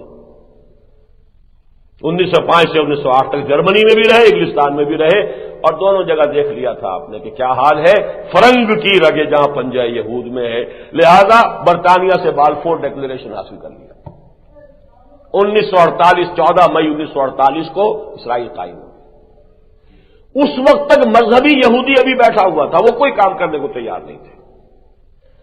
جب اسرائیل بن گیا اور خاص طور پر جب 1967 میں اس نے اپنی حدود بھی وسیع کر لی، پورا سینائی پیننسولا آ گیا، گولان ہائٹس تک جو ہے وہ شام کا حصہ جو ہے، سارا ویسٹ بینک آ گیا، بڑے بڑے رقبے آ گئے۔ اب وہ آنکھ کھلی ان مذہبی یہودیوں کی، وہ بھی رفتہ رفتہ نئے سیٹلمنٹ جو ہوئی ہیں تو ان میں وہ آ کے آباد ہو گئے، اور یہ ان کے مابین اب ایک اسٹرگل ہے جو چل رہی ہے، کانفلکٹ ہے جو چل رہا ہے۔ مذہبی یہودی کہتے ہیں کہ ہمیں اپنا گریٹر اسرائیل قائم کرنا ہے، ہر حال میں کرنا ہے، جو نیل سے فرات تک ہوگا۔ یہی وجہ ہے کہ وہ ریزنٹ کر رہے ہیں کہ تم یہ زمینیں واپس کیوں کر رہے ہیں، ہمیں تو اور لینی ہے۔ آخر یہ رابین قتل ہو گیا کہ نہیں ہو گیا؟ یہی مذہبی عیسائی ہے جس کے غصے کا ایک ظہور ہوا تھا، جو وہ شخص گولڈسٹین جو ہے وہ داخل ہوا مسجد خلیل میں، اور اس نے کتنے مسلمانوں کو بھون کر رکھ دیا فجر کی نماز کے وقت۔ یہ وہ ہے یہودی فنڈامنٹلسٹ مذہبی لوگ، یہ کہتے ہیں کہ ہم نے گریٹر اسرائیل قائم کرنا ہے، جبکہ زائنسٹ حکومت اور امریکہ ان دونوں کی پالیسی یہ ہے کہ بھائی تمہیں آم کھانے ہیں کہ پیڑ گننے ہیں۔ ایسا کرتے ہیں کہ پورے عرب ممالک کو، شمالی افریقہ، مغربی ایشیا، اس کو ملا کر ایک اکنامک بلاک بنا لیتے ہیں، جیسے کامن یورپین مارکیٹ ہے۔ اب اس میں پیسہ ان کا ہے، دولت ان کے پاس ہے، تیل ان کا ہے، لیبر ان کی ہے، ٹیکنالوجی، مینجمنٹ، نو ہاؤ سب ہمارے پاس ہے، لہذا ملائی ہم کھائیں گے، مکھن ہم کھائیں گے، پنیر ہم کھائیں گے، کوئی چھاچھ ماچھ، کوئی دودھ، سکمڈ ملک جو ہے وہ ان کو بھی دے دیں گے۔ تو یہ بہتر ہے یا خامخواہ ہم ایک جو ہے گریٹر اسرائیل قائم کریں، سارے عربوں کی دشمنی مول لیں، سارے مسلمانوں کی دشمنی مول لیں، تو وہ تو پھر یقاتلون فیقتلون ویقتلون ہو کر رہے گا، وہ ہمیں قتل کریں گے ہم انہیں قتل کریں گے، کوئی امن نہیں ہو سکے گا۔ تو یہ پیس پلان جو چل رہا ہے، پیس، تو پیس کے حوالے سے ایک کامن مارکیٹ بنا لو، لیکن ان دونوں گروپس کے مابین نوٹ کرنے کی بات یہ ہے، یہ طے ہے مسجد اقصی گرائی جائے گی اور تھرڈ ٹیمپل تعمیر ہوگا۔ میں یہاں آپ کو 2 قول سنا رہا ہوں۔ 14 مئی سن 48 کو اسرائیل قائم ہوا، جون سن 67 میں موشے دایان، وہ کانا، وہ جرنیل، وہ داخل ہوا یروشلم میں، پرانے یروشلم نے فتح کیا، اور اس کے بعد اس کے الفاظ ہیں، we have return to our holiest of holy places, never to leave this place again. ہم آ چکے ہیں اپنی مقدس ترین جگہ پر، اور اب کبھی یہاں سے یہیں سے نہیں نکلیں گے۔ اسی زمانے میں ایک یہودی، نام اس کا اسرائیل ایلڈاڈ ہے، اس سے کسی بڑے صحافی نے انٹرویو لیا، are you going to build your temple? Yes. When will you do it? اس کا جواب یہ تھا کہ جب داؤد نے یروشلم فتح کیا تھا علیہ الصلوۃ والسلام، اس کے اور حضرت سلیمان کے ہیکل کے تعمیر کرنے میں 1 جنریشن کا فصل تھا، یعنی 40 برس۔ The same will happen here.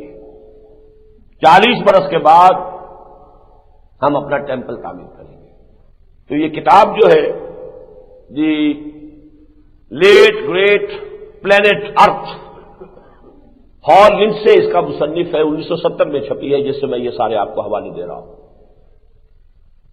وہ لکھتا ہے کہ ایک دم وہ صحافی جو ہے چونک اٹھا، کیا کہہ رہے ہو؟ پھر اس گنبد صخرہ کا کیا ہوگا؟ ڈوم آف دی راک، اس کا کیا بنے گا کہ جو مسلمانوں کی یوں سمجھیے کہ مقدس ترین جگہ ہے اور وہ عین اس کے مرکز میں ہے۔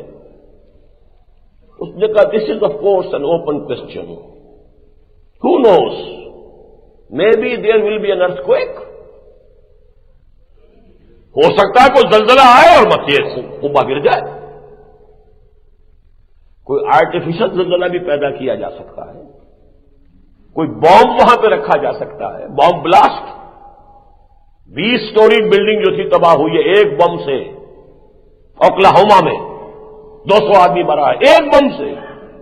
تو سوچئے کہ مسجد اقصی کا کیا حال ہوگا؟ یہ طے ہے، اور 40 برس ان کے اب پورے ہو رہے ہیں۔ نوٹ کر لیجئے 1948 میں فتح کیا تھا، 1998 آیا کھڑا ہے سر کے اوپر۔ اور یہی رشوت ہے کہ جو زائنسٹ دے رہے ہیں یہودیوں کو کہ یروشلم کے معاملے میں ہم قطعاً کوئی کمزوری نہیں دکھائیں گے، یروشلم ہمارا ہے، اسرائیل کا پایہ تخت دارالخلافہ رہے گا، یہیں اب امریکہ کی ایمبیسی بھی شفٹ ہونے والی ہے، وہیں ویٹیکان کی ایمبیسی بھی جو ہے وہ بھی آ کر بننے والی ہے، یہ تو ہمارا ہے۔ اور یہاں پر اور اس کے بعد وہ سارا سلسلہ شروع ہو جائے گا جو احادیث کی کتابوں میں کتاب الفتن۔ ظاہر بات ہے مسجد اقصی کے گرنے کا نتیجہ وہ نہیں نکل سکتا جو کہ ایودھیا کی مسجد کا ہوا ہے۔ ایودھیا کی مسجد تو تھی، اور مسلمانوں نے ہند نے بہرحال اس کو کچھ نہ کچھ اپنا جذباتی ایشو بھی بنا لیا تھا، اور اس میں میں سمجھتا ہوں کہ انہوں نے ضرورت سے زیادہ معاملہ کر لیا تھا۔ غیر آباد پڑی تھی بہت عرصے سے، اس کی کوئی حیثیت نہیں تھی۔ پھر یہ کہ وہ کوئی ہمارے مقدس ترین مقامات میں سے نہیں تھی، بہرحال ایک مسجد تھی۔ مسجد اقصی تو ہمارا قبلہ ہے، اس حوالے سے نوٹ کر لیجیے۔ اس پر جو طوفان اٹھے گا وہی ہے کہ جس سے اصل میں وہ بھٹی گرم ہوگی، جس کا کچھ آثار اب آپ نے دیکھ لیے۔ سعودی عرب میں بھی بم بلاسٹ شروع ہو چکے ہیں، اور این امریکن بیس پر، اور 4 امریکی مرے ہیں۔ کیا قیامت وہ سعودی عرب کے اندر برپا کریں گے؟ یہاں 2 مرے تھے، اس کے بعد کیا ہوا ہے؟ ساری جو ہے وہاں کے کراچی کے معاملے میں آ کر بٹھا دیا ہے۔ اب وہی ان کی جو ہے ساری سیکرٹ سروس بھی آئی بیٹھی ہوئی ہے، ہمارے سارے معاملات کے اندر تحقیق و تفتیش کا معاملہ وہ اپنے ہاتھ میں لے چکے ہیں۔ یہ تو پاکستان ہے، پھر بھی سعودی عرب تو ویسے ان کے ہاتھوں میں ہے۔ یہ ہے وہ حالات کہ جس میں کوئی شخص اب کھڑا ہوگا اور کہے گا میں ہوں مسیح، اب میں قائم کر کے رہوں۔ اس کے بعد وہ ملاحم کا سلسلہ، پھر عرب میں اللہ تعالیٰ کے فضل و کرم سے ایک شخصیت ظاہر ہوگی، حضرت فاطمہ رضی اللہ تعالی عنہا کی اولاد میں سے، حضرت حسن کے اسباب میں سے، اور پھر وہ عرب کے اندر وہ مدافعت کا کام، ریزسٹنس کا کام ان کے خلاف شروع کریں گے۔ ادھر سے پھر دجال نکلے گا یہودیوں کا سربراہ ہو کر، کہ جو نبوت کا دعویٰ کرے گا کہ مسیح ہونے کا، خدائی کا دعویٰ نہیں، وہ نبی ہونے کا دعویٰ کرے گا۔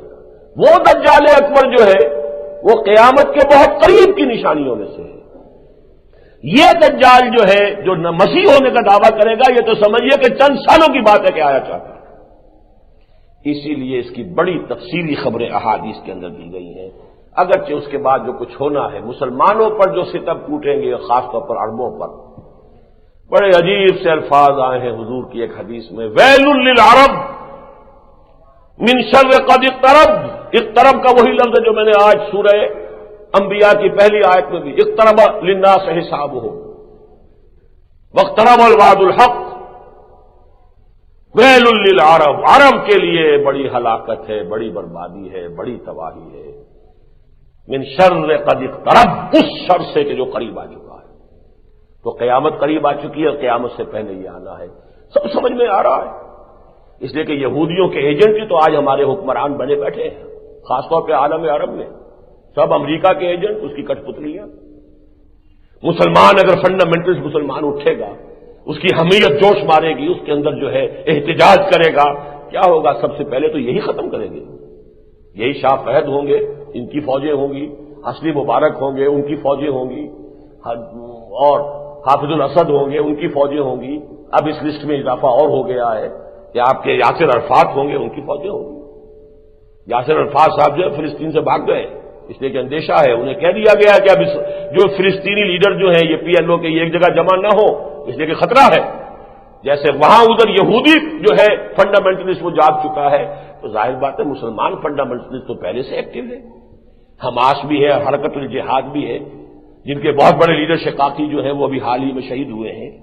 بہرحال اس کا جو بھی آنا ہے مسلمانوں پر عذاب، وہ تو آنا ہے، بالخصوص عرب پر، ویل للعرب من شر قد اقترب۔ لیکن اس کے بعد اس کا جو آخری ڈراپ سین ہونا ہے، حضرت مسیح دجال کو قتل کریں گے، ان کی مدد سے اور مشرق سے جانے والی فوجوں کی مدد سے، وہ خراسان ہو یا پاکستان ہو، اللہ کرے کہ وہ پاکستان ہو، کہ یہاں اس سے پہلے وہ خلافت علی منہاج النبوہ کا نظام قائم ہو اور یہاں سے پھر فوجیں چلیں، اور ان کی مدد سے اور حضرت مہدی، پھر یہ جنگیں ہوں گی۔ وہ کتاب الملاحم میں بڑی تفاصیل ہے، ان کی تفصیل میں اس وقت جانا نہیں چاہتا۔ نتیجہ یہ ہوگا یہودی ایک ختم ہوگا اور عیسائیت ختم ہو جائے گی، اسلام اور عیسائیت مدغم ہو جائیں گے۔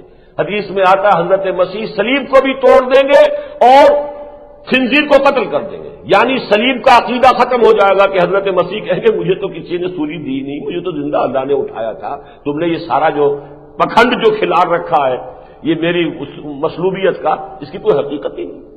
یکسر الصلیب، وہ صلیب کو توڑ کر پھینک دیں گے، جو اس وقت ان کی سب سے بڑی علامت ہے، سمبل ہے، وہ گلے میں بھی لٹکا ہوتا ہے اور جو ہر جگہ پر جو ہے گرجے پر بھی کھڑی ہوتی ہے، صلیب ہی تو ہے۔ صلیب کو توڑ دیں گے اور خنزیر کو قتل کر دیں گے، کیونکہ یہ شریعت موسوی میں بھی حرام تھا اس کا گوشت کھانا، اور شریعت محمدی میں بھی، درمیان میں یہ عیسائیوں نے اس کو حلال کر لیا اپنے لیے، تو لہذا وہ بھی معاملہ ختم ہو جائے گا۔ شریعت محمدی ہی کا پھر جو ہے دنیا کے اندر بول بالا ہوگا۔ حضرت مسیح علیہ السلام 40 یا 45 برس تک دنیا میں، پھر وہ امن کی حکومت، عالم اسلام، عالم ارضی پر خلافت علی منہاج النبوہ کا نظام قائم رہے گا، اور اس کے بعد ان کا انتقال بھی ہوگا، کبھی موت بھی واقع ہوگی، اور ایک حدیث کے مطابق حضور ہی کے حجرے میں وہ دفن ہوں گے، اور حضور نے فرمایا قیامت کے دن وہ جب بعث بعد الموت ہوگا، نفخہ ثالثہ کے بعد، تو میں اور مسیح ابو بکر اور عمر کے درمیان میں اٹھیں گے، داہنے بائیں جو ہے ابو بکر اور عمر ہوں گے، درمیان میں ہوں گا اور مسیح ہوں گے۔ ایک بنی اسرائیل کے خاتم الانبیاء تھے اور ایک تمام سلسلہ نبوت کے خاتم ہے محمد رسول اللہ صلی اللہ علیہ وسلم۔ ان دونوں کو اللہ اٹھائے گا۔ اسی حدیث میں یہ آتا ہے کہ وہ شادی بھی ہوگی، ان کی اولاد بھی ہوگی۔ یہ ساری چیزیں ہیں کہ جن میں تفصیل میں جانے کا بھی اس وقت موقع نہیں ہے۔ بہرحال اب اسی پر آج اکتفا کیجیے۔ اقول قولی ھذا واستغفر اللہ۔